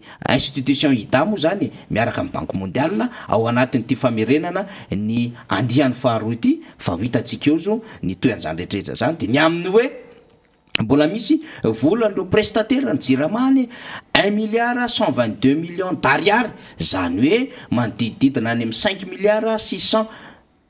FMG any hoany mbola tsy voaloha zay vola nanofana an'ireo fiaran'ireo prestataire zay nanome tolotrasa ho an'izany orinasa jirama zany kanefa de misy prime vola be tahaka izao avoaka ao anatin'ny kitapom-bolona ny jirama adevitra izany rehetrarehetra izany nisy olo maboaka tiako Madagasikara moa de nametraka taratasy eny anivon'ny primature ny amin'ny hanokafana fanadidina sy hanenjehana ny amin'ny endrika kolikoly ao ambadika toy ny vola be ny banque mondiale zay voahodina tamin'ny alalan'le projet Pagos teo anivon'ny orinasa jirama izany fa mbola vaovao fahatelo mbola mampiorokoditra député membre Bendrina de hoe misy an'izany projet na jirama sop zany ndray eo anivon'ity orinasa jirama ty inona moa zany projet na jirama sop zany de hoe satria mila hafainganina ny mametolotra makany amin'ny mpanjifa de misy mieritreritra fa omena amina orinasa tsy miankina ny famarotana an'ireo matériel na électricité sy ny rano eo anivon'izany orinasa jirama izany dia jirama sop ny anaovana azy de afantatsika fa vahiny ray no ambadika zany rehetrarehetra zany ary vahiny manana fifampikasoana akaiky amina tompona andraikitra ambony teo anivon'izany orinasa izany de mieritreritra fa atao le jirama sop dia any ireo mpanjifa no mividy am'ireo filana ao anatin'ity herinaratra na fampidirana rano ao anatin'izany jirama izany ny jirama nefa de fantatsika député membre Bendrina fa manana ny direction ny approvisionnement izy zay anisany manome an'ireo fitaovana ny jirama de orinasa afaka mividy am'ireo fitaovana ilainy zany orinasa izany zay makany ivelany ary ny filana rehetra tam'izay ho an'izay napiditra jiro marina fa nisy mifahatarana ao anatin'izany orinasa jirama zany fa na reo compteur na reo fil na reo poteau na reo kojakoja samihafa zay no ilana tao anatin'ity resaka orinasa jirama ity de manana zany direction ny approvisionnement zany manana zany service zany ny teo anivon'ny orinasa jirama amam-polo taona zany kanefa de misy niketriketrika any andahana an'izany indray am'izao fotoana izao de anao jirama shop de izy fiara-miasa amina privé de andray ny mpanjifa no vidy an'izay fitaovana ilainy de ahina ny ekaran'ireo vidin'ireo fitaovana samihafa ao ambadika zany tiatsika resana am'izany de hoe andala papotena andala paharendrehana tanteraka le orinasa jirama am'izao fotoana izao ka na ny esorina aza le tale général napiteniny anarany tao anatin'ny tsy fahaiza mitantana sy nanao nepotisme sy favoritisme tamina olona akaiky azy de mbola mito ihany le faharendrehany le orinasa jirama am'izao fotoana izao ary de vaovao lehibe indray no arenesana an'izany député Mambrabendrina. Raha maheno an'izany tsika fanira zava-manatany de lasa saina mihitsy hoe hoy amantsy teo hoe ilay politika entina hitantanana n'ilay orinasa mpanjakana rehetra mihitsy no tsy mazava fa rehefa maheno an'izany eto ako de lasa saina hoe tsy ny orinasa mpanjakana ihany fa ny raha-mpanjakana amin'ny akapobe no efa mitovitovy amin'izany tsaroantsika tsara faniry vo herinandro maromaro lasa fotsiny zay ary vo nydresahana natsidika eo kely teo ny resaka tao am'doanina tsy mifanalavitra amin'izany ange ty resaka jirama shop ty zany hoe mametraka rafitra anankiray isy mpanelanelana mahazo alalana ary mahazo faveur zay ngambany azoko ilazana azy hoy tsika teo hoe isy vahiny indray ho tafiditra ao anelanelana io zany hoe tsy azo eritreretina ny hoe tsy ho vita ny jirama mihitsy zany asa zany no asany hatramin'izay araka ny fampiresantsika teo zany no asany jirama raha rahambarotra io mivarotra ny vokatra vokariny fa rehefa zay ny feo mivoaka de manatsika hoe misy ty paikady hafa mihitsy ao eritreretana amtehana ilay orinasa ny jirama fa anomezana tombony manokana ny ino ty izy tsy miankina ao anatin'le izy de tsy misy fijerenan'ilay mpanjifa tsy misy fijerenany raharaham-bahoaka an'io zavatra io fa ny azon'ny ahoana ray zany ny réseau anankiray tambajotra anankiray tombony ao anatin'le izy nresaka tsika teo hoe napalaza ny tale généraly zay vo nisoloana farany teo tsy gaga angetsika fanira zafimanatany satria vonandenge fanendrenan'io tale généraly tam'izany fotoana zany de efa samy nametra-panontaniany tsika hoe efa avy minisitra nge io ary tsy naomby ary tsy fahombiazana na mpivoaka nampiakapeo na tonga ny fiakaran'ny feo teto amin'ny firenena tsy fahombiazana tamin'ny ministera zay ny tantaniny zay nitatana an'io sehatrasy io ihany no nanesorana azy teo amin'ny toerany maha-ministra azy tamin'izany fotoana zany de avy eo samy gagitsika hoe naisorona tery ministra toera-ministra de nomena ny toerany tare généraly zay tatana mivantana n'ilay orinasa de efa samy niomantsika tamin'izany zany no natao hoe ny escontetsika tamin'izany fotoana zany hoe ho ratsy ny fandehan-javatra fony izy tena tary amin'ny faratapony tamin'ny fananana ny fahefana feno ny amin'ny fametrahana ny toromarika ny amin'ny fitantanana azy reny ny zavatra nisy maika fa raha izy mihitsy ny ao anatin'lay fitantanana amin'ny akapoben'le orinasa de tsy gagitsika raha izao mivokatra aty aoriana aty de voapirofo ihany kio zany fa pression fotsiny ihany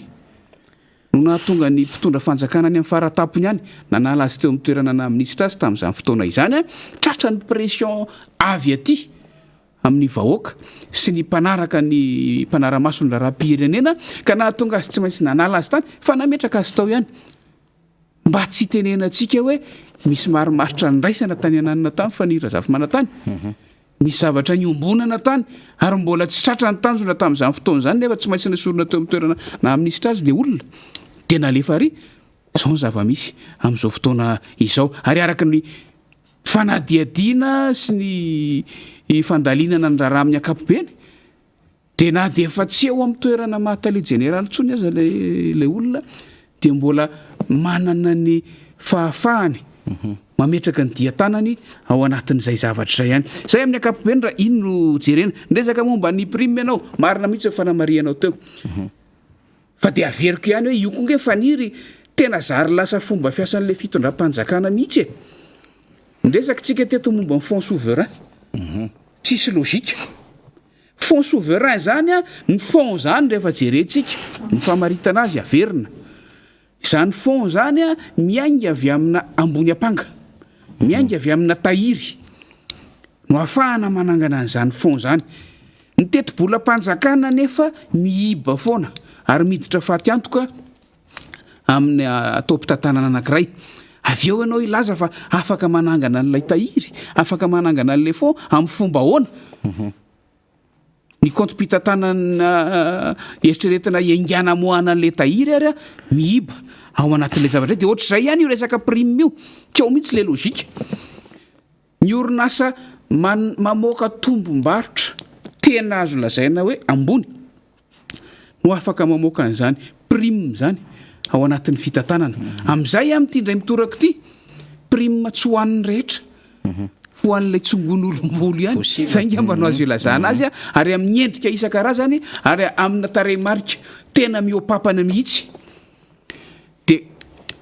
jerentsika amin'izay zany fa ilay politika hitantanana amin'ny firenena ny raharam-panjakana sy ny orinasam-panjakana amin'ny ankapobeny mihitsy no efa ampitoviana sy ohatran'izay a amin'ny ankapobeny a mba tsy hitenenana hoe samy manao zay tiana atao ao anatin'le izy compte-pitantanana efa miaina amina subvention fotsiny comptena orinasa efa mivoaka miiba fotsiny orinasa efa mampiasa amin'ny mpanjifa no mbola amoahana prime ho an'olombitsy ao anatin'le izy raha tsy diso faniry nisy hatramina resaka fiarakodia tamin'ireny fotoana ireny a nisy mihitsy fanolorana fiarakodia fiarakodia vaovao anana endrika tolotra anana endrika prime ao anatin'ilay zavatra dia gakytsika satria mbola tsy naheno an'izany tsika tato anatin'ny taona maro farany mba tsy hitenenako an'le hoe voalohany voanisy an'izany tato anatin'ny enimpolo taona farany anisan'ny olana jiramako hatramin'ny ela ary nantenaina fa mba ahavaolana avahan'izany olana zany ny mpitantana farany teo dia ny recouvrement ny facture zay tsy voaloha izay amin'ny ankapobeny a dia facture misy fandraisany amin'ny fanjakana na facture amina ministère sy raharam-panjakana isan-karazana na facture amina orinasa manao raharam-panjakana na facture amina mpandraharaha sy olona akaiky ny mpitondra fanjakana rehefa jerentsika mantsy ny compte-pitantanan'ny jirama zay ampahafantarina amin'ny ankapobeny a dia ahitantsika fa misy tena amandavitrisany maro ny vola tsy voaloha ary zay ny resantsika teto hoe nahoana ireny tsy mandoa facture andavitrisany maro ireny no mbola avela iodina tsy misy olana ary mbola mapakatra ny trosany an-trany fa ny vahoaka tsy mandadiarona ny tokantrano tsirairay avy zay tsy mandoa an'le 4,000 ray alina ao anatin'ny herinandro facture ray volana io tonga dia tapahana eo no ao zany ny olana iainana amin'ny orinasa jirama io amin'izao fotoana izao ary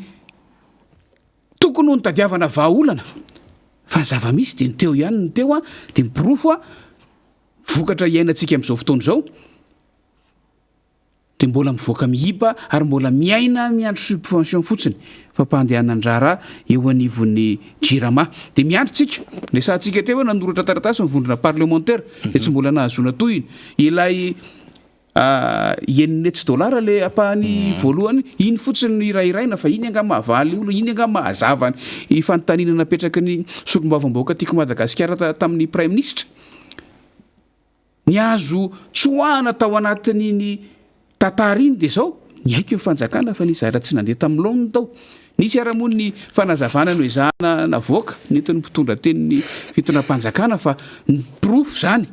fa misy zatra tiana diovina ao ambadika ao fa miandritsika reto dia mbola manamafy ny fiandrasana ny valiny ny taratasy iny ny vondrona parlementaire tiako Madagasikara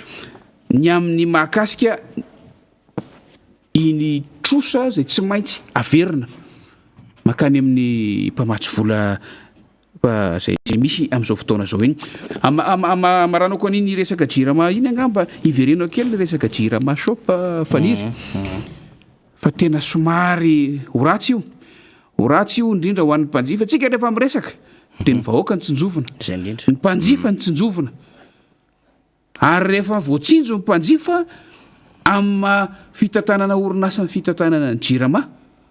dia tokony mandeha ho azy ny fidiram-bola sy ny fihodinan'ny jirama araka ny tokony ho izy ka te moa zany raha hoe efa fantatra ny tsy faiza mitantan'ilay tale generaly teo aloha dia misy an'le tale generaly mpisolontoerina zay notendrena tamin'ny filahakevitry minisitra tamin'ny fahadimy volony oktobra lasa teo dia efa manomboka zany amin'izao fotoana zao hita lay hoe mbola manohy ihany lay ezaka fanampitena lay fanapahan-kevitra rehetra raisina amin'izao fotoana zao isika moa dia efa malala ny amin'ny hoe lay tale generaly mpisolontoerana dia efa noraisiny ny olona tao anatin'le tsy mahavaolana ary nanaprofo zany ny fitokonany rano nanerana ny karte maro teto Antananarivo ary ny fimenimenoana ny maro mahakasika indrindra ny jiro zay mbola iainana amin'izao fotoana izao ary io moa tsika nahita tsara fa ny tany Tambobe ny hôpitalin'ny Tambobe tamin'ny Fianaratsoa atao anatin'ity Covid-19 dia tapaka nandritry ny ora vitsy zany jiro zany nefa ao anatin'ilay hoe vigilance sanitaire misy na rehefa amelora ara-pahasalamana ary niakatra zay tsisy ny tandre olona voan'ny Covid-19 tany faritra Haute-Matsiatra nefa dia tsy tomombana ny jiro zay nomena andreo olona zay mampiasa zany satria fatatsika ara-dalàna tsara misy ny amin'ny hoe misy mampiasa oxygène ao anatina forme grave sy modéré any amin'izany hôpitaly izany zay anahetsika amin'ny fandraisana reo marary ny Covid-19 zany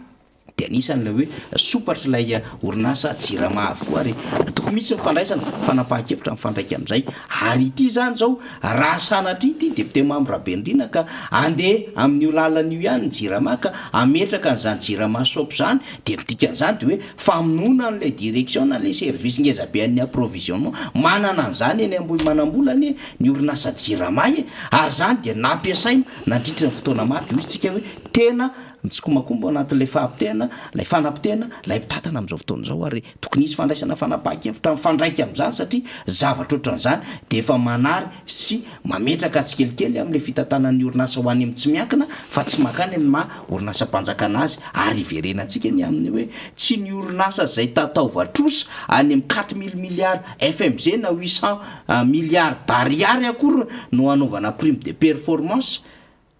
tsy zany le izy fa ny rendement zany hoe ny vokatra tsara ao anatin'ny orinasa no tokony amezana sitraka ho an'ny mpiasa rehetrarehetra nandritra ny taona ray zany no irarian'ny mpiasa ary zany no irarian'ny rehetra ihany koa ny iverenana ilay jiramana tanjaka sy rehareha malagasy teo aloha dia verina fa ivazany rehetrarehetra izany nivadika amina aloha hevitra anankiray tsika député Mamira Bendrina nanamarika an'raika amin'ny 24 ihany dia ny fitokonana samy hafa teto anivon'ny firenena dia anisan'izany ohatra ny fitokonan'ireo mpampianatra mpiariko ny fitokonan'ireo mpandraraha ny anjerimanontolo ny fitokonan'ireo mpianatra ny fitokonan'ireo mpiasan'ny kroma zay tsy nahazo vola ambolana maro ary fantatsika tsara fa nisy fifandonana misy tamin'ny Breville mahakasika n'ity resaka fitokonana resaka karamady ny fitokonan'ireo mpiasa amin'ny station de pesage na mpandanja fiarakodia-vaventy tahaka ny tetsy Ambohimalaza ny tany Ambatolampy ny tany Tomasina ny fitokonan'ireo mpitsara fanadina mpanjakana ny CEP ny BPC ny baccalauréat ny fitokonan'ireo paramedy zay miasa ary niasa teo anivon'ireny CTC reny sy ireo mpiasa ny CTC na ny centre de traitement ny Covid-19 zany zay nampiasaina nandritra ny fotoana zay namafy ny Covid ary mbola miverina sy mbola manohy zay asa zay am'izao fotoana zao. Ny fitokonan'ireo mpiasa eo anivon'ny ministera ny fampianarana ara-teknika, ny fitokonan'ireo entrepreneur zay nanao ny fikojakojana an'ireo lalam-pirenena na ny fond routier teto Madagasikara zay mbola tsy nahazo fa misy moa ny ampahany am'izao fotoana zao zay fa alohan'ny fanjakana ihany ireo vola taorinany hoe fanadiadiana hono raha fanambarana izy ireo kanefa mbola misy ny mbola tsy nisitraka izany tao anatin'ireo entrepreneur ireo dia betsaka nefa ny varim-pananana, nisy ny diatra, nisy ny tory hoe nano section provision, nisy ny hiditra hôpitaly, nisy ny tapaka lalan-drà, marobe no niainan'izy ireo tao anatin'izay fotoana zay niendrasana ny vola avy amin'ny fanjakana izany. Ary ireo prestataire ny jiramamo de efa nitenentsika teo député membre Rabendrina voatsela akory zay manodidina ny 50 na 80 nitondra sora-bavety tery Ambojatovo, tery amin'ny Fobeny Jeremany amin'ny aloavy ny volanay nandritra ny volana maromaro zay nanaovanay asa teo anivony zany orinasa jirama zany. Tsika ty tanisatsoany ny fitokonana teo anivon'ny parc botanika, ny douane sy ny rehetra tena volan'ny fitokonana nataona ny fitokonana ity taona 2024 ity sainga rehefa nitranga moa reny rehetra reny député membre Rabendrina tao ny nisy hoe ny tokona de nisy ny faharatrana de nisy ny fahafatesan'olona tany am'ireo sekoly samihafa sy reo université. Ny teny fanjakana de hoe tsy ao anatin'ny fitokonana no ahafahana mamoaka karama. Prémistre no teny an'izany député membre Rabendrina tranga raiky am'roapolo sy roa arivo avokoa zany rehetrarehetra anovantsika jeritodika sy famitinan' zany. Amin'ny ankapobeny ny fitokonana dia endrika fanehoan-kevitra avy amin'ny mpitokona dia rehefa angonontsika ireo endrika fitokonana isan-karazany ireo fezintsika mpitoviantsika anaovantsika fanadiadiana fanira zafy manantany dia hitantsika hoe fototra dia resaka arabola daholo zany hoe tsy fahazon'ireo mpitokona rehetra ireo na ny sesesy io na ny any amin'ny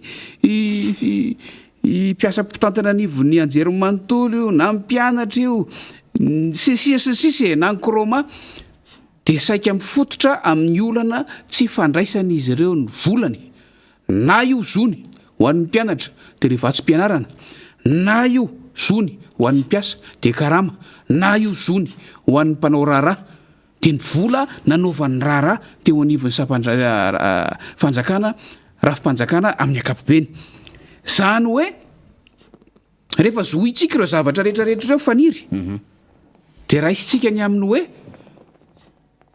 sanatria ve fa en cessation de paiement le fitondram-panjakana raha ny exercice ny taona 2024 no jerentsika. Zany hoe fa tonga amina dingana anankiray azo ilazana fa tsy manam-bola intsony ny fitondram-panjakana, tsy manam-bola intsony tsisy vola intsony tao tahirim-bolam-panjakana ahafahana mandoa nizon'ireo olona tsirairay ireo dia samy matadiditsika fanira zafy manantany fa nisy fotoana efo ray volana tsy nisy ny tale général ny tahirim-bolam-panjakana dia fa nandeha ny resaka tsika teto ny resaka hoe inona ary ty any amin'ny avokavoko ny fitantanana ny fiainan'ny firenena eo amin'ny lafiny ara-bola mihitsy no tsetsemana no ahitsoka tanteraka raha mbola any amin'ny hoe tale général na sampandrara hafa ny ananinanany mbola azo leferina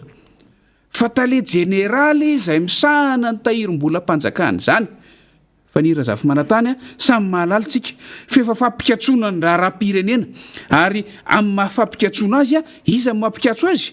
izay nanalany teo ka tsy nanolo azy dia nametra-panontaniantsika hoe sao dia efa endrika kosa ara tamin'ireny fotoan'ireny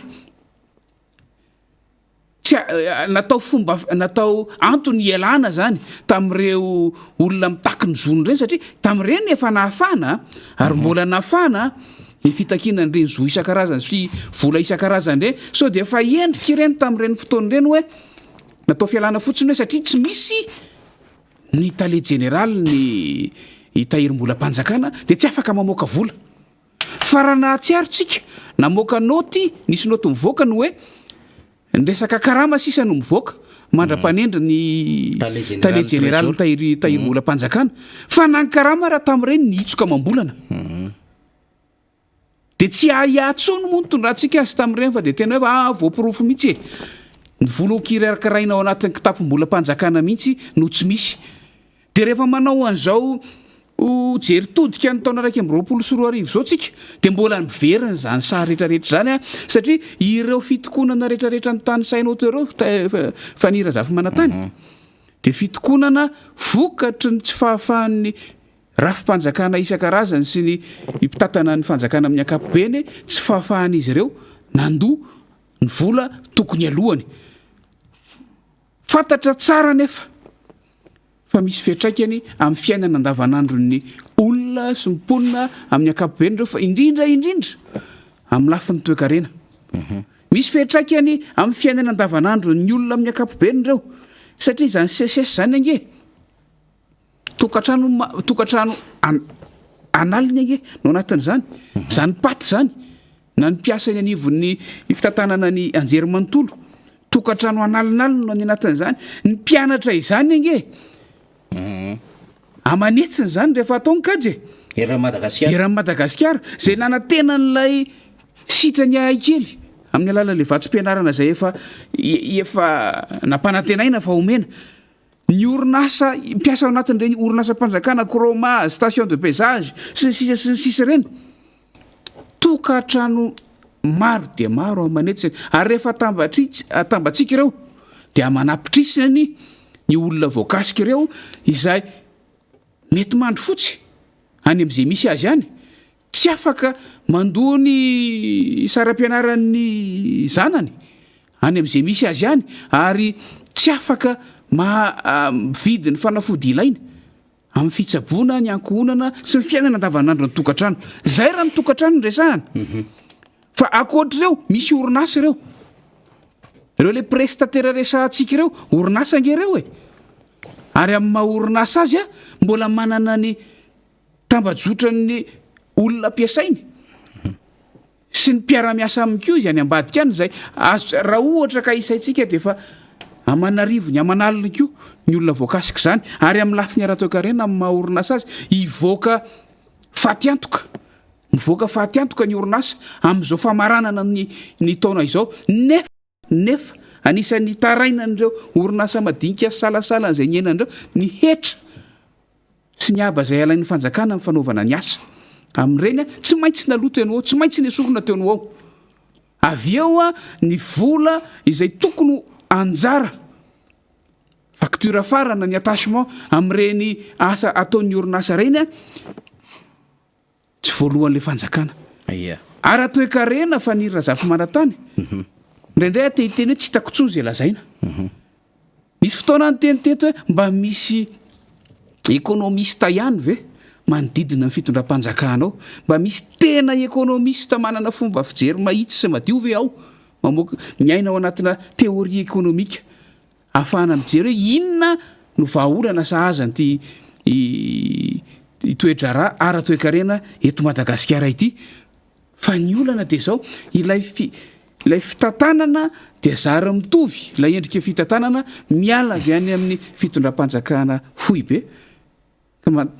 mandalo amin'ny ratsamangaika rehetrarehetra hatrany amin'ny orinasa mpanjakana dia zao ny vokany fahantrana lalina miiba tanteraka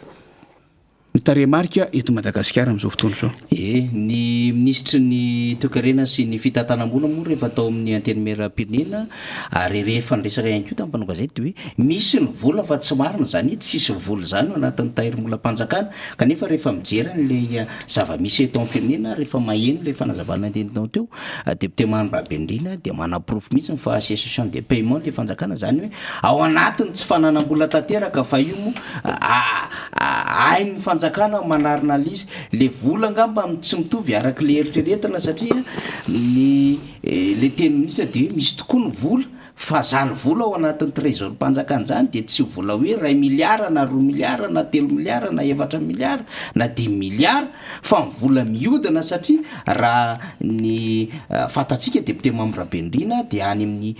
10 000 à 11 000 milliards d'ariary ihany ny sorabola ny teti-bola mpanjakana ao anatin'ny taona ray zany 50 na 55 000 milliards de FMG zany dikan'izay ny vola tokony iodina zany isan-kerinandro ao anatin'izany kitapom-bola mpanjakana zany na isan'andro de tokony misy vola anohan'ny 50 na 100 miliara anohany mihitsy ny tokony iodina hanaovana fanoavam-bola samy hafa ho an'ireo filana fototra ato anatin'ny tany repoblika Madagasikara izay tokony hoe alohan'ny fanjakana izay ka raha milaza ny ministra hoe misy vola ao dia tsy le vola kely mety mandalo fotsiny ao anatin'ilay kitapom-bola nylay tahiry-bola mpanjakana no tiana horesana amin'izany fa lay vola hahafahana zany mamea le endriky le fitatanandraha mihitsiny ka tsy hananan'olona trosa zany fanjakana zany satria misy moa ny karazany trosa de roa ny trosa anatiny amin'ny alalan'ireo orinasa sy ireo mpiara-miombonantoka sy ireo mety anaovan'ny fanjakana asa fa misy ny trosa ivelany amin'ny alalan'ireo partenaire zany na mpiara-miombonantoka any Madagasikara any ivelany fa raha te-antany député membre Rabendrina mety manitikitika mijery de hoe inona ny hevitry député membre Rabendrina satria rehefa mamarana ny taona moa ho an'ny olona gestionnaire zany de hoe ny bilan an'ilay 31 décembre ho an'ny olona nanao gestion de mahalala tsara zany ho an'ny député membre Rabendrina bilan ho an'ity fanjakana ity ho an'ny taona 2024 araka ny rafezina ndesantsika teo fa ny razava-manatany de raha taremarika ny jerena taremarika mandeha amin'ny adisanina tena izy fa tsy le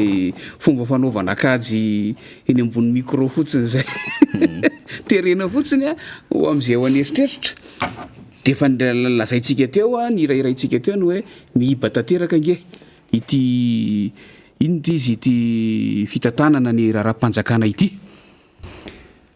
hoy ianao hoe ahoana ny fomba fijery koa azy raha ohatra ka ny fitantanana amin'ny akapobe ny jerena za moa teto nisy fotoana nanao ohatra ihany hoe ohatra mitady hisy fitantanam-panjakana paralelina nge tambatsotra tsy araky ny voalazan'ny lalàna velona sy manan-keritsony ny hitondran'ny inty izy ny fitondram-panjakana ny raharaha de tokony isy zany fanapahan-kevitra ny aminy hoe avy amin'ny filakevim-pitantanana hoe inona fepetra raisina fa filakevim-pitantanana nge amin'ny raharam-panjakana de ny vahoaka zay filakevim-pitantanana sy le fonds souverain ve ty ny député membre amin'ny akapobeny mihitsy ny iny eo ihany fonds souverain tafiditra fa hoy tetondray mandeha hoe na lay fanendrena ireo tompona ndraikitra eo anivon'ny fiadidinan'ny repoblika faraparany teo raha de efa manome endrika hoe misy actionnaire mametraka ny olony eo anatin'ilay filakevim-pitantanana zay ny endrika hitako tsy fantatra ny fomba fijeren'ny hafa azy fa zay ny endrika hitako hoe samy mametraka ny olony ao anatin'ilay endrika filakevim-pitantanana amin'ilay orinasa lehibe anankiray ireo tompona reny vola ao anatiny asa fomba fijerena dikan'izay ilay fitantanana ny raharam-panjakana sy ny fitantanam-bola ny fanjakana amin'ny akapobeny de azo lazaina hoe efa tsy avotra intsony efa nampitantana azy rehefa mahita hoe tsy ho avotra intsony mba tsy tenenako hoe atao fananiana aletika mihitsy dia karazana vahaolana anankiray mandeha amin'ny paralele aty amin'ny sisiny ilay fametrahana rafitra zay tsy manaraka ny lalàna fa terena fotsiny ao anatin'izany ny fonds souverain sy ny sisy de raha hoy ianao hoe ahoana ny hevitra raha fitantanana amin'ny akapobeny nge bilan resahana raha ny taona fandimby farany sy mifanesy farany teo efa azo lazaina efa tokony ame anao depoana bilan zay nge manao azoko amehezana azy kanefa ny atsika moa fa makafakana no ataotsika tsy isika ny tompon'izany fanapahan-kevitra zany tsy isika no iseho ilaza hoe ahoana na ahoana fa makafakana ny atsika dia izay no hevitra avy aty amintsika faniry Razafy Manatany, fomba fijery fotsiny ihany zany. Eny ary fa maraparantsika moa satria mbola isy loha hevitra hafa rehefa avy eo dia eo ampiandrasana nisy olo-mamoaka fetra rahalahy Mizafymbololo tsika Razafy tsy mialina zay voafidy tetsy amin'ny boriboritany fahadimy mieritreritsika député Mahamira Bendrina fa rapitso no hakaina kely aloha zany hamarana ny miara-manonja dia iverina indray tsika amin'ny fiandohan'ny volana janoary io zay hamariparitana azy tokony any fa folo volana janoary any hoany marana azy tanteraka angamitsika ny fandarina aloha zany ny fivahiniananao marimarina kokoa fa tsy mifandarina satria mbola ho avy eo député fetra dia mba manana teny ambara ianao amin'ny mpiaino antsika ny mpijery antsika ny pakafy pakasitraka antsika satria maromaro ny fankasitrana zay hitantsika atao anatin'ny pejy ato ny eny amin'ny faritany rehetra any ihany koa dia maheno antsika zany mivatana sy maheno antsika ihany koa zany amin'ny alala famerenina na redivision ty fandarantsika ity dia zay ngamba no entina ialanao eto amin'ny plateau miara-manonja ho amin'ity taona 2024 ity. Faranantsika mpifaliana ihany ny taona 2024 zay ny faniritsika, zay ny ivavahantsika amin'Andriamanitra hoe mba afaka hamarana ity taona mafy dia mafy ity ao anatin'ny fifaliana ihany tsika. Raha teto am'sehatry ny fandarana miara-manonja ny resahana nafinaritra ny fiarahana teto ary nafahantsika ny zara ny fampizara ny vaovao sy ny hevitra avy amin'ny tsirairay momba ny raharaham-pirenena amin'ny ankapobeny. Miodina moa ny fotoana tsy azontsika tazonina io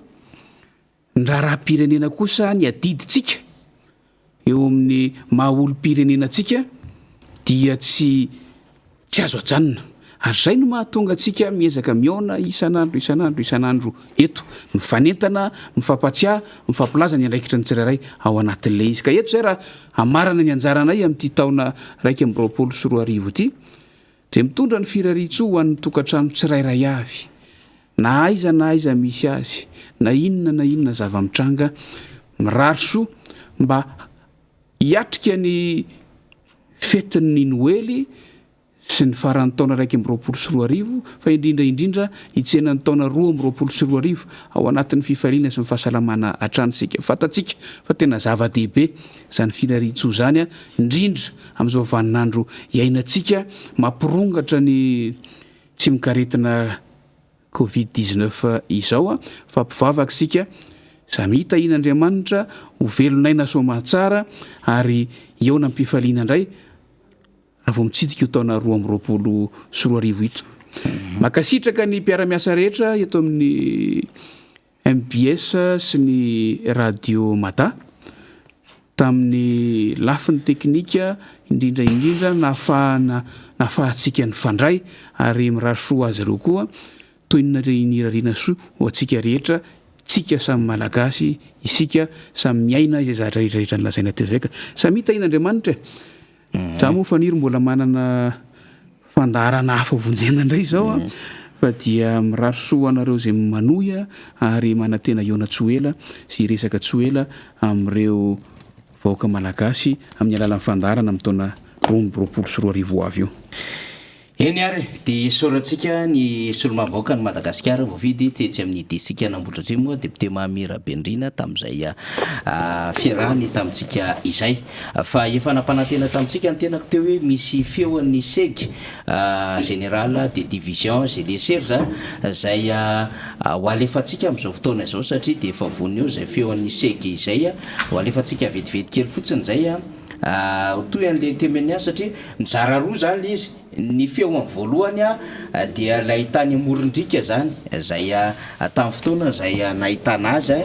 dia ny feo faharoa zany efa nahazo zay toerana trano zay izy ary efa nohafanainy satria tena taraina nangatsika ny seg zany satria adiny 12 izy no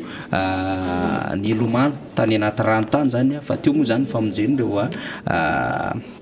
lakana zany ny mpanjona dia ho arahantsika zany ty feo ity fa ny vaovao aloha zany efa nambara teo dia hoe hita velona Somatsara i adjudant chef Jimmy zay mécanicien an'ilay hélicoptère. Misy vaovao anankiray iny ihany zany momba an'ilay mpanamory fa mizaka manamarina amin'ny fomba ofisialy azy atotsika zany dia ho alefantsika eo any fa fa ho arahantsika aloha zany témoignage faharoa zay nataony saika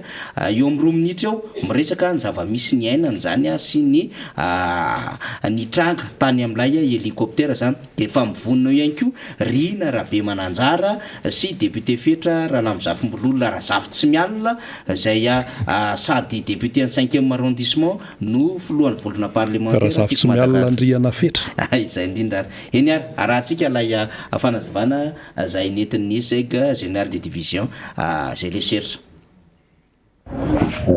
io misy miloza rehetra ty zavatra tsy ampoizy de hélicoptère anay zany tsy haiko tratrany rafale devant izy io na ahoana tonga de nilatsaka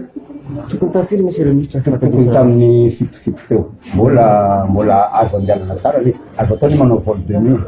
misy tsiro tsara fa rafale devant le tsy adosony le pilote misy tsy adosony hélicoptère koa izy dona le tagnatin'le efatra zay ny directeur de sécurité ny premier ministre zay mpianatro colonel Andrianambino Olivier de le pilote de le mécanicien de za tao faran'le pilote de tsy fantako moa raha ohatra ka nisy velona fa tsy malala fa za vao teo vao afaka de zay de latsaka l'hélicoptère de tonga de miparitaka vaky de zay za moa tsy nanana gilet de sauvetage eo lafa ny pilote sy mécanicien nanana de tonga de naka an'le siège-ny pilote zany nataoko sauvetage de zay nasauve nanomboka tamin'ny fito sasany lomano juska tamin'ny fito sasany maray de soran'Andriamanitra de mampafantatra ny namana rehetrarehetra niko ngamba fa mety tsy aninona za toizatsika ny tagna maro mifandripalimana fa tsy zavatra kely haiko zany miteny afa tsy mono de ohatrany accident rehetrarehetra io mampalemy fotsy rehetra ka misy ny maty mampiona ny fianakaviana satria namako dolo reo Andrianambino Olivier mpianatra tsy fatako raha tafavoaka izy mampiona n'Andriamanitra premier ministre koa za satria zay zanany zay izy malahelo be tatako fa malahelo dinjana tagnatin'tao misy efatra zay ny any premier ministre moa hélicoptère hafa de mampiona n'Andriamanitra président koa satria very miaramila izy mampiona n'Andriamanitra ministre ferroviaire koa fa niantso anadolo zareo mampiona adolo fa ohatrany loza rehetrarehetra io mo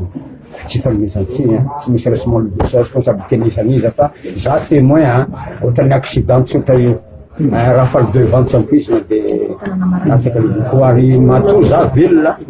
matoa zay mbola velona akaiky be tsy latsaka ambony be zany satria manaraka ambony ranomasina ya zay ngamba nazokatra fa mbola andeha tsabo aloha za fa afaka miverina eny anareo raha ohatra ka mbola tsy manina za afaka karaha mizitra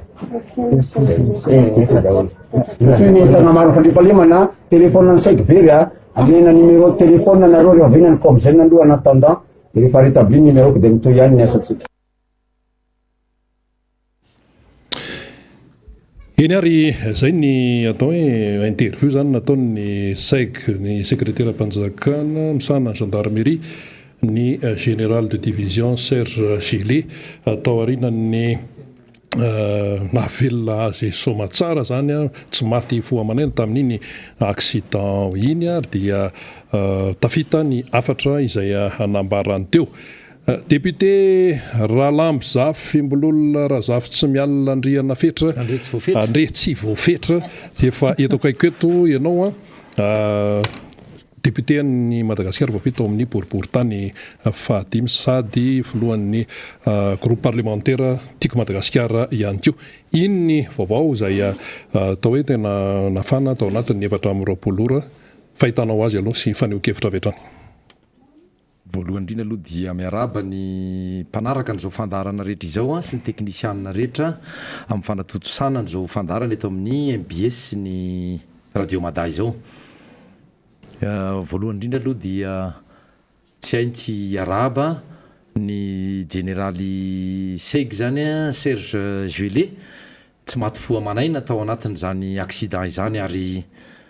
miarabanao araky ny teniko teo satria mafina ny fitaitainana ny fianakaviana namana sy ny rehetra eny fa ny malagasy iray manontolo nefa moa dia mbola velona ina Somatsara ianao misy antony izany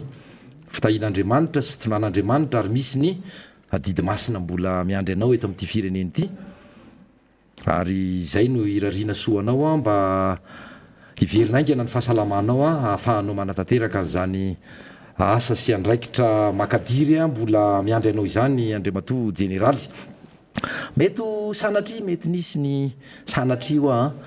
nisy ny efa mety nandive satria jeneraly ianao a hatramin'andraisanao ntseiky de nahita izay na avatianivon'ny fanoherana aza fa niezaky ianao ary mbola ezaky ianao a mpiatra an'izany atao hoe tanytandalana izany a mba ho modely sy anana ny asiny zany zandarmaria zany ary tsapanay zany tao anatin'ireny fandraisam-pitenenana nataonao na tany amin'ainao manjery na tena nivony antemera-pirenena ka de zay ny irariana isoanao a manantena fa ho salama tsy ho ely ianao a dia andray zany andraikitra zany a isahana ny andraikitra zay efa napetraka taminao a ary mba ho modely eo anatin'zany a mambra ny gouvernemanta izany zay ngamba no azoko ambara mahakasika an'iny fa satria raha ny vavoetapelantanana moa de rehefa ny rahantsika mahita any amin'ny tambazotra ireny a fa dia misy namoiny ainy ka raha hoan'ireo namoiny ainy ihany koa dia mitona fampahirezana ho an'ny fanakaviany zany mpiray-tany razana namoiny ainy zany ary mbola mampahery ihany koa reo mpitandro filaminana mbola mikaroka ireo atao hoe niaramboina tamin'izany accident izany dia mirary soa atsika rehetra ary mampahery atsika rehetrarehetra manaraka zany dia tsy hainy tsy hanao kopakopa-tanana ihany koa ny avao mitika Madagasikara eny anala mahitsy izay nangataka kopakopa-tanana manokana indrindra ny avao amin'ny tanora tiaka Madagasikara eo anala mahitsy ka dia zay vita ny kopakopa-tanana ho atsika mirary soa atsika rehetra dia ny akoatr'izay moa zany dia firaritsoa ihany koa sy kopakopa-tanana ho anareo rehetra manaraka n'izao fandaharana izao a na ny eto toerana na ny any ivelany fa betsaka ny zavatra voalaza ny namana teo rina mahakasika ny atao hoe raharam-pirenena fa tonga moa ty sika amin'ny fotoana atao hoe amin'ny maraparanana zany fandarana miara-manonja izany a ny amin'ity taona 2024 ity tsy hainy tsy hanao jery todika fotoanany mihitsy zao mantsy tsy hanao atao hoe bilan raha zay ny azo ilazana azy a mahakasika an'izay ny eo ny fandaharana fa eo ihany koa ny fomba ny tantanana ny firenena manana ny atao hoe fijery avy aty amin'ny fanoherana isika manana ny fijery raha ny tenanay manokana sy ny fomba entina atao hoe maneho hevitra amin'ny mahasolombavambahoaka avy aty anivon'ny fanoherana ny tenanay aty amin'tika Madagasikara izany voalohany amin'izany dia mahakasika ny fomba ny tantanana ny firenena amin'ny ankapobeny mihitsy tsy hainy tsy hanao fanamariana sy tondra n'izao hevitra zao manao hoe amin'ny ankapobeny satria tsy afaka iditsy amin'ny atsipriany itsony isika fa amin'ny ankapobeny a dia sahinay ny milaza ary tsy diso izany ny hoe ny fomba ny tantanana ny firenena amin'ny ankapobeny a dia natao toy ny karazana andrakandrana natao toy ny fahoany a ary le izy tsy resaka hoe inona ny fiteny azy tsy resaka hoe tetikasa tsy resaka tetikasa no zavatra natao fa zavatra nitapahana tamin'ny amena zavatra tsy voadinika lalina dia io anisan'ny mitondra izao fahasairanana sy antony izao fahasairanana zao tsy fialana ny covid-19 tsy fialana ny resaka fiovovan'ny toetrandro na natao hoe changement climatique fa ny tsy fahaizana mitantana sy ny tsy fametrahana tsy fahaiza mametraka an'izany atao hoe lara-pahamehana zany a no tena antony izao fahasairanana mahazo ny vahoaka malagasy izao ohatra ray fotsiny fa tsy hainy tsy resaka teleferika reny teleferika ireny zany moa dia natao amboletra tsy resaka prioritaire eto no resahana araky ny tenin'ny sasany na hoe tsy prioritaire fa zavatra tsy ilaina mihitsy re izy tena zavatra tsy ilaina zay ny fijeran'iny ra iny ohatran'ireny hoe tsy miteny hoe tsy ilaina ny sovaly de bois fa ohatrany hoe sovaly de bois mihaja fotsiny reny fa tsy hamaolany reny a na kely varavety ara nefa vola tsy toko tsy foroana no atotona ao anatiny anisan'ny olana tena nyresahana teto amin'ity miara-manonjy ity ihany koa namanarina sy mpiaino ajaina mpanaraka amin'izao fandaharana izao dia mahakasika ny hoe tsy nahitany fitondram-panjakana vahaolana fa ny aratsy ara zany resaka hoe tolotra na nomeny ny jirama na ny resaka herinaratra io na ny resaka fahamatsiny rano hatramin'izao io hatramin'izao ary miamitombo andro amanaliny zany olana zany na misy ny ezaka lazaina ataontika dia misy moa ny fanoliana andraikitra hoe voareko zay hoe misy ange mbola tena mpiaradia amin'ny filora valo manana reo tale manana ndraikitra nivonjany orinasa zany fianareo ve adaly fa na misy ataoko hoe mpomba azy ao ary zony zay satria amin'ny maolo-pirenena azy mety isy zany da atao volonareo daholy atao volomboasary daholy efa izay ngeny nataonareo tato amin'le firenena fa fialana andraikitra zany fialana bala fialana pa hoe tsy hainareo ny mitatana le firenena tsy hainareo le mitatana tsy hainareo ny mianticipe tsy hainareo ny manomana tsy hainareo mamaritra ny lara-pahamehana dia izao ny manjo ny vahoaka malagasy zay zao misy any anankiray zay resaka hoe rano ny tsy fandrim-pahalemana nyresantsika teto i zany ny resaka fitaterana vao omaly nomaly ary mitodika manokana ministry ny transport ministry ny fitaterana izay rano zavatra hita amin'ny fietsiny sy ny asa ataony a dia tsy misy afa-tsy ny fanomanana ny fampandanina ny olona zay toanany dia tsy iza fa andre matoandry rajoelona zay filoam-pirenena ankehitriny tato ato ianao dia tsy mandry sesilany mihitsy zany hoe nisy accident teny amin'ny RN 44 nisy ny tatsy amin'ny RN 7 nisy ny tetsy amin'ny RN 2 any amin'ny lalam-pirenena torak' zany voanitranga tany mananaranoro mampitoy amin'ny mananaranoro son'ny ranovongy le botry le sambo fitateranetana izy io raha tsy diso fa noho ny tsy fisininy zay le hoe fitaterana manara-penitra tokony hitaterana ny vahoaka tsy fisiny lalana izay ny lazainareo fa tsy fihinana sy tsy azo hoanina dia zao ny manjo ny vahoaka malagasy matimaty foana matimaty foana le vahoaka malagasy misy ny camion mifatratra ry ananary ary ambondromamy any amin'ny tranon'olona ny taxi brosy zany sy ny taxi be dia tsy sasatry ny manao accident zany hoe tena mandry tsy lavoloha mihitsy zany olo hoe mampiasana zany atao hoe fitaterana nanabakabaka na andranomasina na eny amin'ny lalam-pirenena zany era madagasikara zany moa dia nresahana teto koa zany namanarina mametra-panontaniana amin'andriamato minisitra hoe inona moa ny tena nataonao andriamato minisitra akoatra ny nanovanareo sy ny filoam-pirenena ny anaran'lera madagasikara natao hoe madagasikara airlines mba lazao hoe inona ny andraikitra ny raisinareo a mba hanarenana zany orinasa zany fa tsy mbola nandriany zany ministra zany a ny resaka karazana plan de relance plan de redressement marina moa fa redressement zao ny era madagasikara fa natalohan'izay na am'izao tsika miteny zao tsy hitanao aizanaiza fa ny olana ara no mbola mitranga ohatry ny miampindray hoe le kabinetra za tsy sa tsy priana ohatry ny manan'olana am'ilay mpikambana ao anatin' zany a flankevitry mpitatana ny era madagasikara izany zany ny olana misy eto ary ny tena olana dia olona tsy manana traikefa olona tsy manana fahalalana no manapaka sy mitondra ny fanapahan-kevitra sy manana ny fanapahan-kevitra eto amin'ty fireneny ity misoratena ho toy ny teknisianina no ny teknisianina ny mpitondra ny any amin'ny lohany mihitsy ny fio asana ekipa io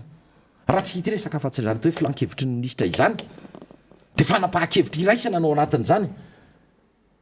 fa dia reny ny arahana hita satria vo ny farana tsy elany tamin'iny herinandro iny a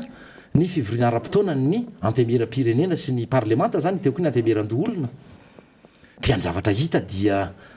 ao anatin'ny loha ny fahatarana foana vao tonga eny amin'ny antemera-pirenena izany hoe volavolan-dalàna izany tamin'izany dia na efa any amin'ny volana febroary any dia efa manomboka miasa ireo teknisianina rehetra isanambaratongany any ministerany tetibola ministerany fitantanam-bola ny ministera isatsokajiny any a ny am'izany resaka hoe fanomanana mba zany hoe lalàna na volavolan-dalàna satria mbola tsy zay moa izy raha tsy efa tapaka any amin'ny filankevitry ny gouvernemanta sy ny filankevitry ministra tsy mbola atao hoe volavolan-dalàna le izy tonga ty amin'ny volana oktobra efa tena hoe vita sy efa vonony zany zavatra zany fa aiza ny olana ao anivon'ny filankevitry ny gouvernemanta sy ny filankevitry ministra foana no miantony zany zavatra zany satria mbola mandinika ny filoha mbola mijery ny pitsipitsy ny filoha mbola izao sosy zao inona nefa ny eo mivoaka le izy avy any a tsy hitanao mihitsy hoe inona ny tena hoe hoentin' zao a volavolan-dalàna zao a hoe ampiarana an'izany a mba ho tena ho tombotsoa ny vahoaka malagasy fa dia toy ny sanatry zavatra kitanotano zavatra mitatônina foana na ny fanapahan-kevitra raisina zany mienana teto hatramin'ny tondrana andriamatoandry rajoelona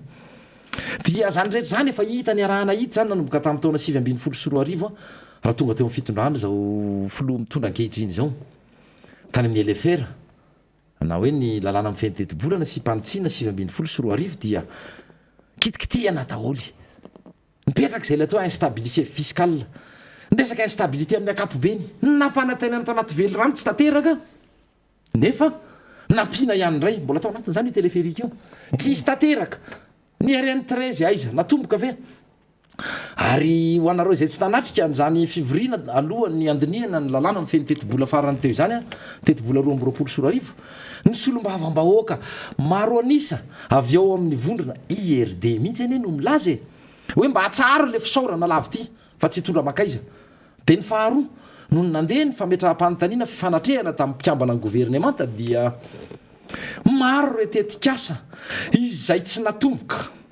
natomboka akory a fa mijanona ho vavany fotsiny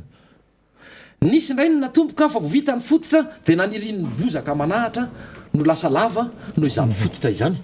tsy to de hatramin'ny farany tsy to de hatramin'ny farany misy indray mba tenatenatena any a de niantona tenatenatena zay zany ny sarita raha makasika na resaka hoe vely rano a hoe fanarenana fananganana orinasa isaky ny distrika hoe tsy misy mariny anisy trano vitsivitsy kely natsangana ihany EPP manara-penitra efa nresahako zay tamin'ny fandalovako farany teto tamin'ny zomara tany amin'ny faritra Toliary iny izahay le hoe manara-penitra ny atapy-tanety ery atapy-tanety tsy misy akory na WC manara-penitra tsy misy fa rindrina efatra de atao hoe voaloko tsara tare tsy maninona zay ny azo ilazana azy zay le zava-misy eto amin'ity fireneny ity ary mahatonga mihitsy ny olona any amin'ny Facebook ihany zao misy fomba fiteny ohatra mivoaka na tsy tena mpanao Facebook ary ny tena fa mitantara moa ny namana de mba nijery ihany satria efa tena lalina loatra le fahantran'le vahoaka malagasy lalina loatra ny fahadisom-panantenana tamin'izao mpitondra misy ankehitriny zao ary izy tsy hoe ianareo no tsy tianay ho a teny an'izay teto io zay tsy hoe ianareo no alanay na ina fa lasa fiteny le izy any amin'ny Facebook any halako zao izy a ianareo tsy vitany hoe tsy atokisany vahoaka malagasy itsony hoe atafavoaka azy amin'izao fahantrany zao tsy atokisany vahoaka malagasy ianareo a atateraka zay vely rano ny velivelesanareo rano zay ngamba mety tsy nahatonga an'le rano nipotra iny velivelesanareo tany le rano de lasa izy nitsoka fa ohatra amin'ny malédiction mihitsy sanatrira izy a raha ny zavatra nahazo any malagasy amin'izao fotoana zao no natramina teo amin'ny toerana anareo toy ny malédiction mihitsy zany de tsy tonga hatramin'ny rano ka ohatrany hoe varina zany am'izay moa fa mialatsiny a de lasa alan'ny olona ianareo tsy atokisan'ny olona ianareo mahatonga ny olona miteny misy fiteny amin'izao fotoana zao hoe halako zao fetondrano zao satria tsy mipopotra ho azy zany fitenena zany tsy tonga ho azy zany ka ohatra'izay amin'ny akapobeny aloha zany rina ny zavatra tiako hoe raha atao hoe banky tokana na bilan hoe tsy tanteraka ny akamaroniny fampanantenana natao a fa ny zavatra tsy tokony natao indray a no natao dia tsy gaga isika menakavy a isika malagasy a raha zao ny zavatra manjoa atsika satria tsisy najaina reny ko mbola enatra lehibe reny a tafienatra mihitsy ny firenena sy ny vahoaka malagasy tamin'ireny hoe nasain'ny banky iraisam-pirenena namerim-bola voaverina moa lizy a voaverina lizy fa de efa misy fiatraikany reny minoa ianao rina fa misy fiatraikany reny anatin'izany tetibola ny jiramasiny tetibola mpanjakana amin'ny akapopetra izy ahono andohany zany eo raha sendra maditra ny ekizy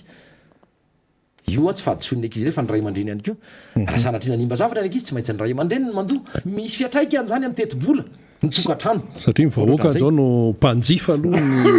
ny jirama ao anatin'ny zay zany fa ao anatin'le bilan antsika député fetra hoe zay zavatra tsy mahamaika ny olona sy tsena hoe tsy maharary ny olona anao hiazaka zany ny fitondrana natao zany ny raha nahita teo moa zany ary ny fanamarian'ny rehetrarehetra fa le toekarena ihany koa neniotsaka atrany zany de atao hoe tsy mivoaboaka ho azy reny sifra hoe -7 ny resaka arkareny reny nidina ny sandan'ny ariary ny raha ny ainy zany hoe ampidinina ny vidim-piainana to me midangana ihany izy ity anisan'ny hitan'ny besomaro zay zavatra hoe fotoanan'ny bilan zao tsika ny vidim-piainana miakatra ihany sandan'ny ariary reraka aona fahitan'ny député fetran'izay zao fotoanan'ny bilan mantsy tsika ny resaka an'izay tsika teto anivon'ny miara-manonja ary tsy isika rery fa nisy mihitsy natahany amin'ny gazety mpivoaka isan'andro na ny ainao manjery hafatany manao hoe zao fitondram-panjakana izao a dia mahagaga mihitsy ny tsy nanajany le atao hoe mekanisma faran'izay tsotra indrindra amin'ny fitantanam-bola amin'ny fitantanana ara-toekarena mba ahafahana mampiakatra ny farim-piainany vahoaka ao aminy tsy misy najainy zany atao procédure ny akamaroany io a tsy misy najainy le fombafomba rehetra ka io izy le mipangoro ny banque mondiale sy ny FMI io de nikiropaka de nikiropaka de naloha aloha iny vola iny fa amin'ny akapobeny le politika hitantanany an'le firenena mihitsy raha efa fantany tsara fa nivalopolo isanjaton'ny malagasy de tantsara ka raha izay fotsiny ihany de tokony tany zany namena lanja mihitsy zany hoe fanampiana ny tantsaha ahafahany mamokatra ary raha ny tena izy a raha nisy ny fanampiana natao amin'ny tantsaha amin'ny akapobeny fotsiny resahako a ao fampiofanana ao fanampiana amin'ny resaka masomboly ao ny resaka fanampiana amin'ny zezika fanamorana amin'ny findramam-bola na tsy fantatro dia namokatra tsaratsara nisy kokoa zany tantsaha zany a de afaka nanondrana isika ary rehefa manondrana isika satria misy ny ambombava dia manatsara ny sandany vola malagasy zany a ary mampitombo ny sandany vola vahiny ny vola vahiny na ny devise eto ampelantanantsika sy any amin'ny banky foibe efa telo taona zao fitondrana iny teo io régime ohatran'izay zany le sary tsotsotra inona no nataony tsy misy mihitsy tsy nahita ianao hoe mila zay ianao zay fa colligeny natsangany a de io barea io no nalebiaziny sy natsarainy a de natsangany zany lazaina fa kianja manara-penitra sy sekoly manara-penitra zany a de nitena tam'izay fotoa soa ihany fa teo re le sekoly tsy miankina na ara-pinono na sekoly tsy miankina tsotra fotsiny fa raha tsy nisy an'ireny a taizany ny anaran'ny voaka malagasy fomba ahoana ny nanabiazana ny voaka malagasy fa netiny riarianana ndokodokoana azy am'ty lokony EM ty volomparasy hoe volomboasary hoe tsy misy ilanazana kely varavety ara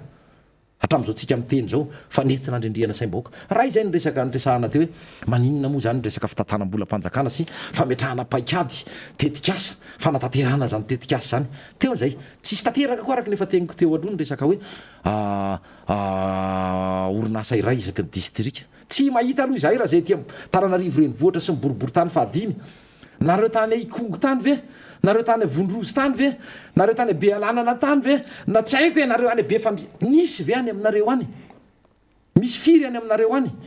misy sekoly manara-penitra firy any aminareo any vahoaka malagasy firy no afaka niditra ampianara any tsekoly a noho izany sekoly manara-penitra zany maninona tsy ny teo ny navozina na natsaraina zay fa foto-dravitrasa nisy teo fa zany ny adalany le mpitondra adalany le mpitondra de manarak'izay ny resaka hoe sehatra tsy miankina na secteur privé resaka orinasa sy ny namany reo mo manana ny anina mifehy azy manokana dolo io na zone France na reny le mitrandraka ny rena kibony tany toy ny QMM reny na ny orinasa tsotra zany de ataoko hoe nisy le fitarainana nataony ny fikambana ny vondro mpandrara izay mba mila tosika mila fanalefahana etra zay tsy nisy ny teny kosa reo hoe foany ny etranay fanamaivanana reny ny fivimpama ny teny daholo reny fa ino zany ry azon-damosina de fanafaranetana koa nasiany fitenena le fampidirana ny entana avy velan'ity de ny eto mandeha de zany tokony hoe raha ohatra ka namokatra le firenena namokatra ny sehatra tsy miankina de afaka nanondrona ny ambombava de tsy nisy zany famporisiana zany fa vao mainka ny taxena ara ny exportation ny taxeny zao fitondrano zao importation teo ihany satria iny mba ahafahana hoe ny importation na ny fanafaranetana mba ahafahana hoe miaro ny orinasa eto atoerana fa hatramin'ny olona manao exportation ara de ampandoaviny aba mialoha roa isanjato hoe zatra tsy fanao eto ambonin'ny tany enjakenjana zany dia hatram'izao tsika miteny zao tsy misy ny mpampiasa vola tsy tonga mpampiasa vola satria resaka herinaratra tsy araky ny tokony ho izy tsy misy ilana azy mihitsy araka ny nampanantenaina ny resaka famatsiny rano tsy misy milo fatiny kereta marandrano izy ny any tuiliary zay ny marobe zany ny fandripahalemana ny tsy fandripahalemana de manjaka ny baranahany eny amin'ny lalam-pirenena sy amin'ny resaka fitaterana de manjaka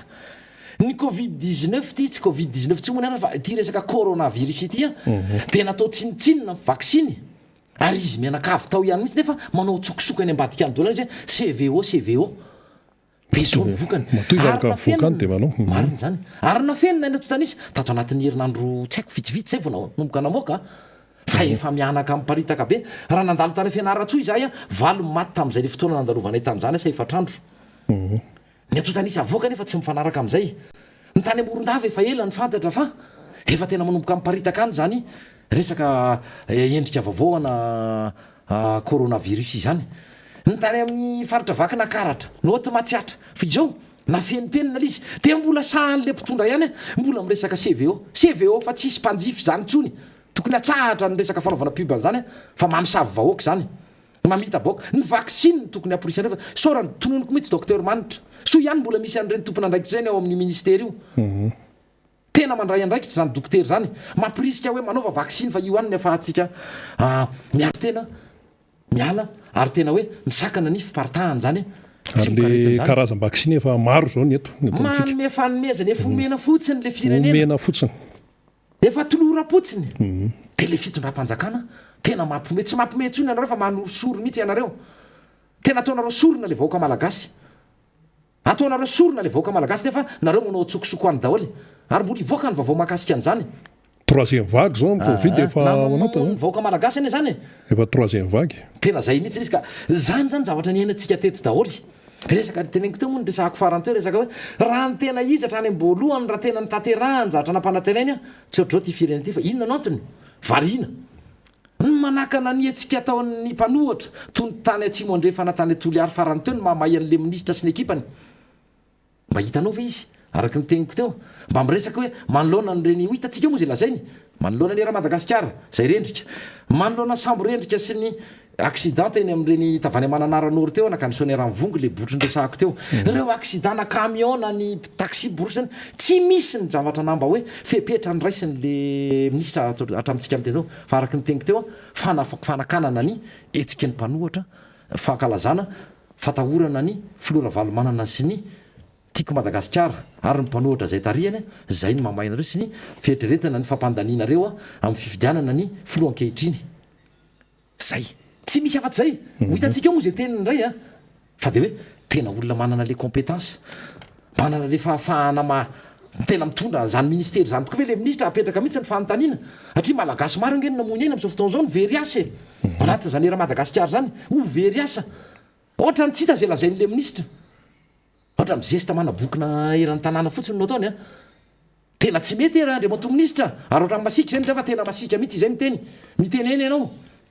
asa o faiza manao anao mety tany ministera fanatanjahantena tany ianao tanora mety nahafa-pony filoam-pirenena de nomeny andry fa rehefa zavatra tsy hay raha hita tena tsy hay aloha hijanona torak' izanyko ena rehetra tompona andraikitra rehetra ao araky ny teniko teo hoe zany conseil des ministres na filan-kevitry ny ministra izany de asana ekipe zany namanarina asana ekipe zany mpiaino ajaina fa ohatra n'olo tokana misy mieritreritra ny tenano teknisianina no teknisianina zay tsy mampandeha an'ty fireneny ty zany hoe tsy mandeha le atao hoe asana ekipa de andrasana nyry daholo ny zavatra rehetra andrasana le filoam-pirenena daholo ny zavatra rehetra fa traizako nefa le fahalalany le filoam-pirenena mahay ny zavatra rehetra ve le filoam-pirenena mahay ny resaka finance publique ve le filoam-pirenena mahafeha zany tanteraka ve izy mahafeha ny resaka fahasalamana koa ve ny izy na resaka santé publique voafehany daholo ve ny resaka fitantera zay no mahatonga an'ireo ministra isatsokajiny reo ka omeny andraiky nyreo satria zay no mampahory mahatonga ny vahoaka tena ory le vahoaka malagasy am'izao tsika miteny zao ka zany rehetra zany zany zavatra hitatsika daholy ary efa nyresahantsika teto amin'ity fandarana miara-manonjy ity namanarina betsaka ny mbola azo resahana fa anisan'ny zany ko zao mialatsiny fa metsory metra fa raharahan'ny nasionaly le nyresahako teo fa taratra zay sariny zay ny zavatra mitrangy eo anivon'ny commune urbaine Tananarivo zay mbola ekipanareo volomboasary no ao resaka etra indray zao zay resaka etra tany sy etra trano dia nzava-misy gago ny olona am'le eny amboribory tany fahadimy na halan'ny tena le mitambatambatra lisy dia satria moa reo molona ray ihany reo lasitra ray reo olona rehetrarehetra reo ka tsy mahagaga raha mitovy ny fomba fanao mitovy ny atao hoe fijabahana tena marina tokoa fa mampatsiahy satria itsika niara-ny asa tamin'ny be ny tanàna ny eny lalora valomanana tamin'izany fotoana dia nisy ny fanadiadiana sy fanisana natao mba natsarana zany fampidira nahetra resaka etra trano sy etra tany zany eto amin'ny tanàna Antananarivo ary natomboka atao miboribory tany fahadimy izany fanisana izany dia napiny ny Alemana sy hoe fa toe ny Alemana fa isika rery foana sahirana mafy sika malagasy dia natao zany de vita soma tsara le fanisana fa inona no rahatra ambarany reto inona nataony reto ekipa ny be ny tanàna sy ny mpiara-miasany am'izao fotoana zao tonga ary ty filazana fandoava-ketra na le atao hoe avis de paiement resaka etra tany sy etra trano tsy misy latsaky ny avy telo eny izany etra trano sy etra tany ampandoavina ny olona eny boribory tany fahadimy zany mba manonakeo hoe député chiffre hoe zao mba azon'ny olona lizy hoe ahoana ny misy zao ataoko amin'ny franc ty ataoko amin'ny FMG misy ny 125 000 francs zany isataona ny nalohany de lasa 3 millions de francs ty tsy nitsatohako na hoe izay tena avavo notononiko fa niraisina fotsiny zany zay tonga teo ampelantanako ohatrinona tsara 5,4 zany a mietra trano setra tanin'ireo olon'ireo a tany aloha zany tamin'ny taona lasa farany teo a dia lasa enetsy 3 millions tamty voatonga tamin'ny tapatapaka ny volana desambra teo filazana zay fandoavaketra igny nisy nany anankiray a 7,000 sy ray alina dia lasa 3 etsy de ohatr'zay ihany ko nisy ny ray etsy a dia lasa ray tapitrisa ariary dia misy ny 3 alina sy ray etsy a dia lasa firy moa zany ty 10 millions de francs roa tapitrisa ariary misy an'izany any amin'ny boribory tany fahadimy am'izao tsika amin'ny teny zao tsy resaka zany ataoko de nandeha nisy nanao a fitaraina nanakany amin'ny commune hoe ahoany ty fa ahoany ty mbola tsisy ohatry ty tato anatin'ny 9 taona ekena fa tokony andray anjara amin'ny alalan'ny fampandehanana ny fiarahamonina ny vahoaka tsirairay avy eo ekeny zany fa izao kosa manao ana le situation an'le firenena am'izao fotoana zao manao na ny fiainany vahoaka anatananarivo oarina amin'ny zavatra nampanantenainareo ny tombo be ve ny atsara be ve izany fiainany vahoaka anatananarivo izany sa ny tombo be fidiram-bola andreo vahoaka anatananarivo tsy vao miavy ny atin'ny totongana de inona ny valy tenindrareo fa tonga le olona manao fitarainana ahoana osy ny be ny tanàna teo aloha zareo a no hoe fa nanao an'io sy nanao fanadiadiana mikasika an'io fa ny anay fanatanterahana fotsiny no ataonay maninona tsara adalina indray ny be ny tanàna sy ny ekipany teo aloha iry zareo no efa nanao an'io fanadiadiana io sy namola volana io sy ny oaiaoaian'io tany fa izahay a manatanteraka ray aloha na ny be ny tanàna teo aloha na nytany fanadiadiana sy fanisana ny nataon'ny be ny tanàna teo aloha fa ho an'ny mpandohetra io fa ny fahamaritana ny resaka tokony hoe to na ny vola tokony aloha ianareo na maro izay nydinganareo ny filankevitra ny tanàna anatananarivo tsy nyresahany tao io a nandika lalàna indray ry mazana ry enjana satria zavatra ohatramany tokony mandalo amin'ny filankevitry ny tanàna ny resaka collectivité zany tokony votina atao tonivina collectivité zany zay le lalàna hoe atao ahoany ty ny to isan-karazana de asa iteny ndray zalahy hoe andrany io satria any amin'ny boribory tany fahadimy io andrany io fa ny tena izy kosa aloha raha ny tena rariny sinitsy ny ray tokony nandalo tao l izy araka ny lalàna fa tafa ohatra l izy ekena fa mila vola ianareo nge efa ampiny le fitondrana foy be fotsiny na resaka camion io analàna fako voatsy nanomboka l izy de namena 50 milliards ianareo zay ny fampanantenana nampifandraisinandre matofilota am'izany fotoana tamin'ny fampelezan-kevitry ny fifidianana munisipaly omeny 50 milliards ony ianareo rehefa zay ny eo de atao an'zao sy nomena ny vola natao daholo rehetrarehetra ty nomena ny camion nomena ny solika nanampy daholo zao karazana orinasa tsy miankana rehetra zao ary zao ny commune miaraka amin'ny fanjakana de ry zareo daholona fa tamin'ny enina aloha raha valomanana tao miasa miady rery tsisy fanjakana nanampy teo naika tany tamin'izao fotoana zany ny fahalalana fako a hoe vao misy fako tsy aina de nefa samby io de izy menakavy reo no nanenjika hoe io fa tsy vita neny be ny tanàna lalora valomanana izany fanalana fako nefa fatany pertina maozy ny teny frantsay fa tsy anjarany be ny tanàna mihitsy zany fa filohan'ny filankevitry ny mpitantanany samby vai tadiarina moa io a tonga eo andriamatora ajoelona tonga eo andriamatora ina ndretsitoaina naveriny amin'ny commune urbaine Antananarivo tsy inona am'izao fotoana zao fitantanana zany miampy amin'ny fanampiana be nalefa oay io na fitaovana io na volo io na ny fiara io na katikatry io azo avy amin'ny mpiaramiombo nantika io faiza ny avosa amin'ny fako misy ery alarobe ambony loha zany ekaikin'io château d'eau io efa misy fo 7 metatra mahery makany fako misavovona eo amin'ny fasiny le château d'eau aiza le velirano de iny moa fa nyresahana teto miara-manonja ihany ko nyresaha namana faniry sy ny namana teto hoe averenao ty amiko kosa izy raha ohatra ka tsy voala amin'ny fakonareo raha zao anao manaty sany fako averina any aminy le fako fa emoregy miandry anao raha tsy asa tsony sy ny fonja ka zay hoe le vavany tsy atao betsaka ry ekipany volomboasary a fa ny mamerina azy angeny sarotra ary tsy nisy ao anatin'le karazany hoe bilan ataontsika ihany ko tsy nisy tato anatin'ny 9 taona tena natao hoe raha mpitondra tsy nanatanteraka zavatra ohatran'ity araka ny nampanantenainy tsy nisy mihitsy zany fa de maro ane zany zavatra nampanantenainy ty fitondrany ity zany ny ampafiry ny tanteraka ny resaka tsika parc solaire izy ny namana faniry moa ambadimbadika eo io ny resaka rn3 tsy anao politika itsony nanomboka ve zany resaka fly over ahitako any amin'ny gazety any tokony game over mihitsy reo fa tsotsofona fotsiny sisa fa game over zany hoan'ny mpanao jeu hoan'ympanao jeu zay indrindra game over no tokony ary logement sociaux ahoana firy ny vita asa raha nisy firy tao anatin'ny 10,000 moa izy iny tsy sarokina nisy valonjato fe vita 800 sur 50 000 ampafiriny re zany ry mpiaino ampafiriny zany ry vahoaka malagasy ary na vita ary ireo firy isanjato amin'ny vahoaka malagasy no afaka hisitraka an'izany manana fa efa mividy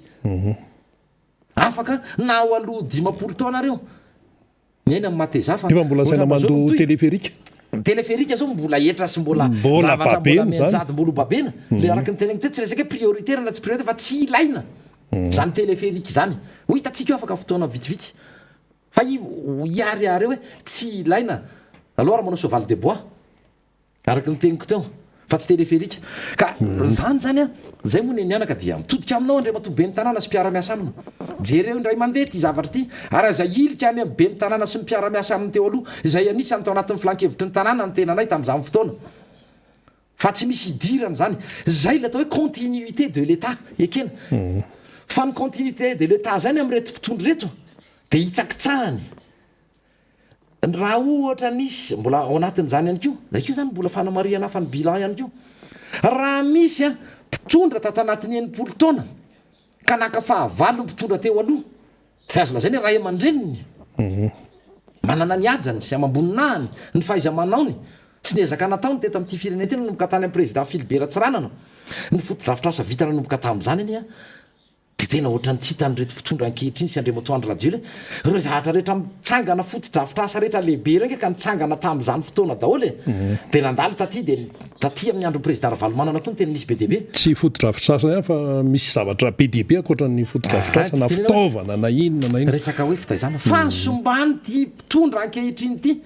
ary nampahantra ny vahoaka malagasy tsy resaka nahantra tamin'ny resaka arabola ihany na tany resaka posy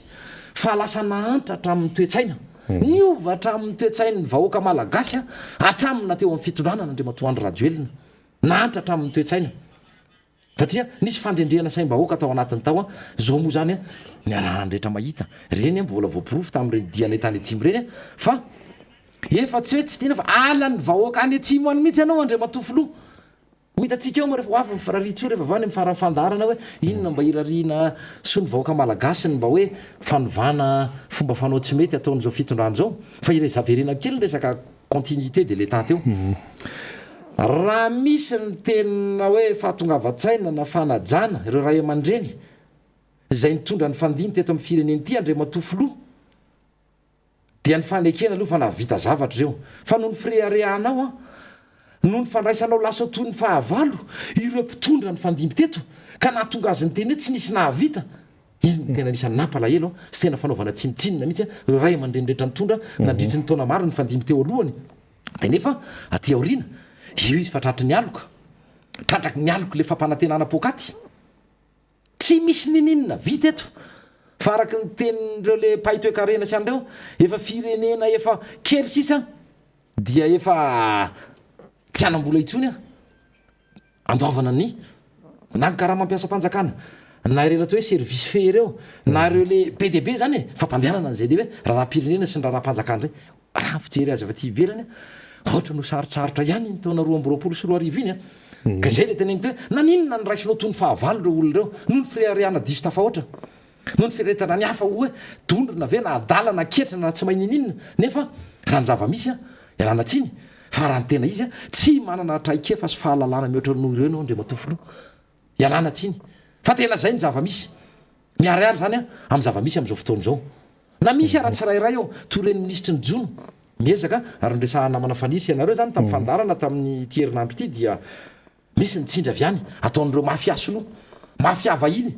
ny ananakarena daholo nge reo ohatra amin'ny fitondran'Andriamatoandry Rajoelina indrindra ireo karana ireo tsy hoe ianareo rehetra ny resahako fa ny tombo avy folo eny reo efa tena mpanakarenao lasa mpanefoefo be mihitsy tsy magaga raha mivoaka mahazo loka any ambadika any fa noronasa gaso ny mpitehana mieritreireta ihany ianareo mieritrerety ianareo fa tsy rariny zao natao mivoaka malagasy zao ohatra an'izay izy akapobe ndrina asa raha mbola mananjavatra hoe satria resatsika akapobe ny resaka fitantanam-bola ny resaka orinasam-panjakana ny resaka tsy fahalalana moa amin'ny resaka nafivezivezena ary fa mbola mafisiky ty teniko tya le akoatra ny fararitsoa natao an'Andriamatoa généraly secrétaire-mpanjakana medidiny gendarmerie général de division Serge Gelé Serge Gelé dia hita mety kosa ny fiovan'ny élément anao ny aonivony gendarmerie pirenena tamin'ny lala-pirenena fa fito moa iny satria nareo nandeha tamin'iny nandeha tamin'iny izay fa tena feny fanajana raha atao hoe nanisy ary natao hoe sakana indray mandeha miresadresaka fotsiny moa feny fanajana zany ary hita hoe niovy zany hatramin'ny nandraisanao an'io ka dia zay ny teneko hoe mbola manamafy ny firaritsoanao ary ny anoizanao hatrany zany fanadiovana ataonao eo anivony gendarmerie pirenena zany ary ihany koa tsy jerena tavan'olona fa natompona andraikitra io na député io na olom-boafidina izy rehefa manao ny tsy mety dia ataovy amin'ny fanaovana azy fa ondamosinao izay Andriamatoa segy zay zany ny zavatra anankiray teo fa asa raha mbola misy ny zavatra tiany namanariana resahana sy fotoana efa manomboka tonga amin'ny faraparany ihany amin'ny fetra tokony hamaranana izany dia mariny mananjavatra saiko resahana maromaro fa mbola manana minitra vitsy député fetra ary amaraparana antsika azy iverena koa raha ny resaka eo anivon'ny olona nireo mpandohetra etratany sy etratrano eo anivon'ny commune urbaine Antananarivo ary indrindra izahay eo amin'ny boribory-tany fahadimy miteny aminao zay mitodika aminao zay Andriamatoa be ny tanàna jereo indray mandeha ny fomba fikajiana izany etratany sy etratrano zany fa araky ny teniko anao teo mafisiky ny hoe ny tombo be ve ny volaniditra tamin'ny tokantrano no eto Antananarivo tsirairay avy eto Antananarivo ny atsara ve ny fiainan'ny vahoaka an'Antananarivo ny atsara ve ny service natolotra reo avy eo anivon'ny sambyvasiny commune urbaine Antananarivo tanteraka reo ny ampahafiry ny zavatra nampanantenanareo tanatin'ny vely rano ny arivo malahelo am'laza an'ity fa tsy misy tanteraka na inona fanampiana nomeny fitorana foibe sy ireo mpiara-miombonatoka fa ny fanohatra amin'izay arany nisy ny atsojay ataonareo ampivarotra ny filambaniny ataonareo ampanohatra ny zavatra maro amin'ireo olona tsy mitovy firehana sy fijery aminareo zay ny zava-misy ka etrereto Andriamatoa be ny tanàna amboary indray mandeha ty tsy manda raha resaka hoe etra nyresahana amin'ny akapobeny raha misy natao fitombony zany tsy tokony oatra ny etoko hoe folona 500 isan-jato ary tokony isy ny fanazavana Andriamatoa be ny tanàna ao misy teknisianao misy mafy tsara ny resaka etra io ao asaivo manazava miakatra amin'ny ainao manjery fa tsy mbola nisy zany atao hoe fitombona etra teto ambonin'ny tany ka anaiky ny vahoaka hoe tsy sanatria nitaona ny olona ikome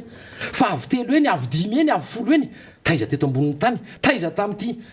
tato anatin'ny 9 taona ny mbola nisy an'izay avy erenindreo mandeha dia nitakina aminareo dia ny ampiakaranareo any amin'ny ainao manjery na ny TVM io na any amin'ny ainao manjery tsy miakina na izanaiza ny teknisianina eo anivon'ny commune urbaine Antananarivo hitondra fanazavana hoe toy izao sy izao ny antony nahatonga an'izay mety nisy ekena mety nisy ny fanamboarana mety nisy ny resaka hoe dépendance na azatrana orony sasany tao aleranela-potoana fa raha ny ateriny ty Antananarivo reny vohatra ity ka mahatonga ny etratrano sy ny etratany no avy 3 eny avy 5 eny avy 10 eny manapatra ny tsy fanananareo vola ianareo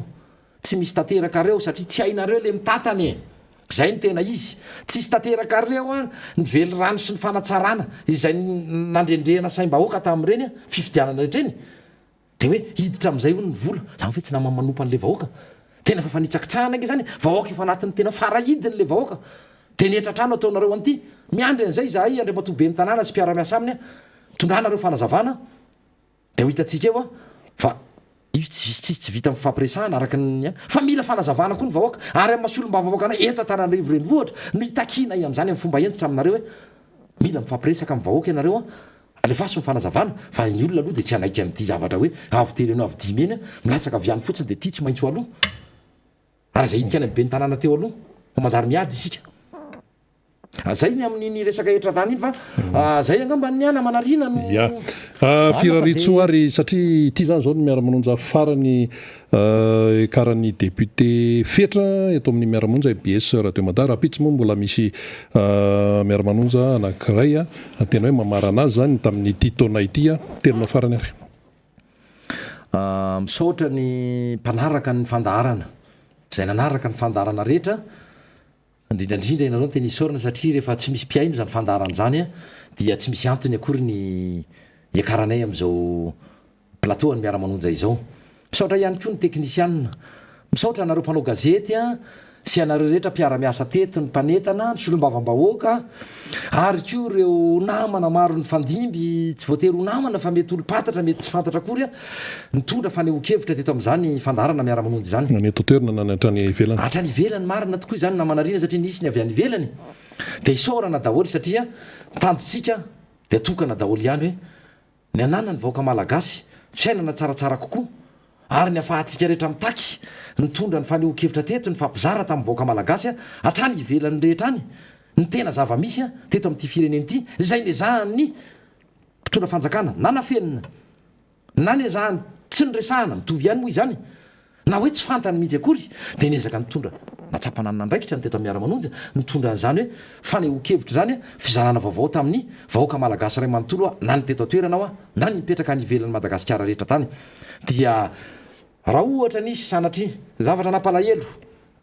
anareo tamin'ny zavatra nresahanay na mety tsy nety loatra tamin'ny fandraisanareo azy a dia hitondrany fialatsiny zany fifonana aminareo satria mihinambary areo ny tsy hoe misy loaka fa ho amin'ny malagasy moa mihinambary reo fa tsisy loaka ny akamarony fa dia mihinambary areo misy latsaka na eo ary le fitandremana fa dia ialana tsiny fa dia raha misy ny sosikevitra hanatsarana zao fandarantsika zao a dia raisina tanandroa avy any aminareo fanatsarana azy a ary ihany koa ataontsika ao anaty fifanajana ihany foana zany rehetrarehetra zany namana rina tsy sanatry eto fanasorapotaka na zany a na fanasoketana atao andreo an'le mpifanandrina ara-politika na olona tsy tiana fa tsy izay mihitsy ny tanjo miara-manonja fa ifampitaizana ifampizarana vaovao a ary dia miandry an'izany zay raha ohatra misy avy any aminareo sosikevitra hoentina manatsara izany fandarana zany ao anatin'izany ny rarina soatsika rehetra indrindra isika malagasy rehetra manaraka an'izao fandarana zao a ny mba ho tratry ny taona vaovao anao fety mahafinaritra natao hoe ao anatin'ny fahantrana ary ny akamaroantsika fantatra fa manify dia manify zany teti-bolan'ny isa-tokantrano izany nefa dia maniry a ny anaovanareo mianakavy isika mianakavy rehetra fety ao anatin'ny fifaliana sy ao anatin'ny filaminana ary koa ao anatin'ny fahasalamana ho lavitry ny aretina ary mampirisika atsika hitandrina satria ny arahana hita fa tsy ampy na mba tsy ilazany hoe zara raha nisy a ny fanetanana natao amin'ny fitonam-panjakana ka dia mahakasika ny ady atao amin'ity tsy mikaretina coronavirus ity dia manentana atsika rehetra mihitsy anaja misy ny fepetra fanavoakan'ny ministera sy ny raisam-pirenena ny amin'ny sakana izay a sakana aina moa sakana barriera sanitaire moa zany a dia ajao rereny a ajao a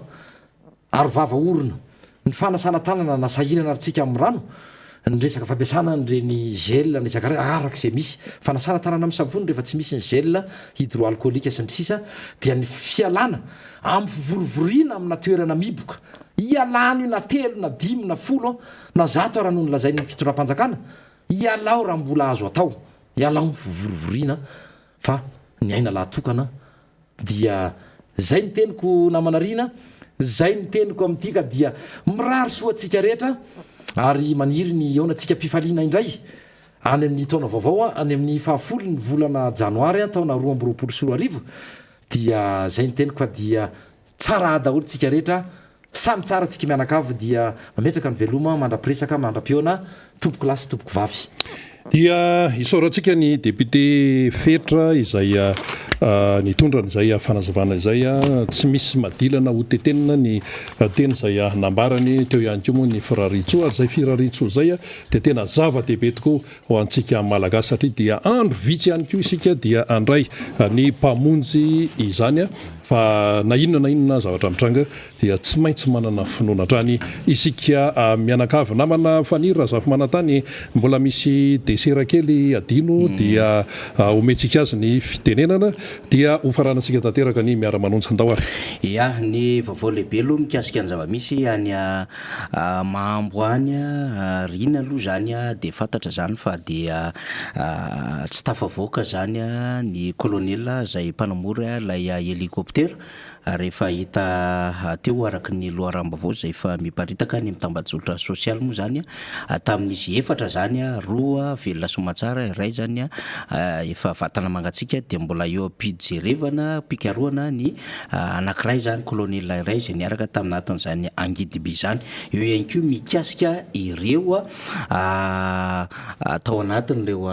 alakana zany AMS Francia zay karoana am'izao fotoana zao. Fa etratrano reo sany député fetratio de misy etratrano tena hoentitsika mihitsy ny ty tena ananantsika profo mihitsy rina ny exercice 2020 sy ny 2021 izy ty de tena mitaraina tena mitaraina tsy manambola le commune de azontsika satria tsika dia betsaka ny mpiaino atsika zay efa nientiny député fetratio koa moa ny fitaraina avoaka zany fa mba enu iany ny zavatra mahazo an'le vahoaky 2020 dia 17220 ariary ny 2020 ao anatina etratrano. 2021 teo tia ananatsika ty 2021 tia ambany masitsika ty rina tamin'ny 20 décembre 2021 teo de 164200 nefa 17220 izy tamin'ny 2020. Trano ray io de trano ray indray ty hitatsika ty hitatsika ato izy rina 8340 etratrano ty 2020 fa eto ambany masitsika ty izy tamin'ny 20 décembre 2021 dia 98700 ariary. Zany hoe niakatra firy arivo eny ty lafin-javatry ty 11 fois 9 fois tena trop le zavatra mitranga anivon'le commune urbaine Antananarivo. Marina fa mitady voly anareo fa na izany na tsy zany ary le izy hoe tokony misy ny antony mazava ihany amin'ny fomba ampiakarina etratrano tahaka zao fa menimenina ny vahoaka zany ary menimenina le mpanjifa Rina Rabemananjara de tsika moa amin'ny mpikaro-baovao samy hafa tsika Rina dia mahazo reo vaovao marobe tsika ao anatina lafin-javatra ohatran'izao de mitaraina le olona zany ao anatin'le izy eto ambany masitsika eto daholo Rina tsy miova ny adresy tompony trano voasoratra mazava ato daholo mombamomba an'le trano fa de tena mahavariana sy mahagaga mihitsy le izy hoe 17220 ve dia voatery ando 164200 lay tompotrano anatina etratrano 8340 teo aloha vao tamin'ny heritaona Rina dia lasa 98700 alainy commune urbaine Antananarivo renivohitra. Mino sika Rina fa be da be na maro be ny olona tratrany zay etratrano miakatra ambony be zay ary mitaraina am'izao fotoana zao zany hoe le vahoaka malagasy raha nga mijaly mitady voly izy efa ohatriny facture ny jirama jiro io efa mividy rano arivo ariary ny bidon na 20 litres na manakarama 2 ariary. Zao ndray mbola tataovana etratrano zay tena avo raiky ambin'ny folo na avo sivy eny na folo eny mihitsy amin'ny fahalohany isa-taona amina trangan-javatra ohatran'izao mba miendrika ihany anaovana fanadihadiana lalina zao mba tokony hanokafana enquête eo anivon'ny Assemblée nationale ny trangan-javatra ohatran'izao hoe inona amin'ny mampirisika le tanàna Antananarivo ampiakatra etratrano eto zao fa tena tserany aina le izy zany resantsika zany hoe tena lasa fanararotana le izy marina mitady voly anareo satria voaterin''reo inona moa zany lay fampanantenana marobe zay nataon'izy ireo fa ny trangan-javatra ohatran'izao kosa Rina everantsika fa fanararotana voaka madinika zay fa tena sahirana sy miady amin'ny vidim-piainana amin'izao fotoanan'izao. Zay fotsiny angamba Rina anaovantsika hoe tsy fotsiny fa anaovantsika tsetsatsetsatsarotra satria misy marobe ny vahoaka zay mitaraina amina etratrano amin'izao fotoan'izao ary itsika moa anatin'ny page Facebook tsika de betsaka mihitsy no mitaraina hoe tena ahoana io etratrano io ahoana momba n'io etratrano io fa zany ny zava-misy le na tena ikanirina indray mampivandravandra eto Antananarivo renivohitra. Eny ary izay ny momba an'iny ambava homana ampo mieritreritra ny miara-manonja moa zany dia raha-pitso alarby anao fandarana farany amin'ity taona 2024 ity dia makaina kely ao anatin'ny tao hoe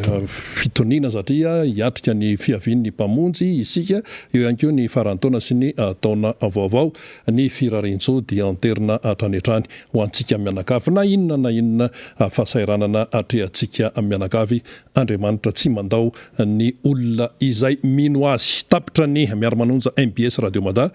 veloma tompoko.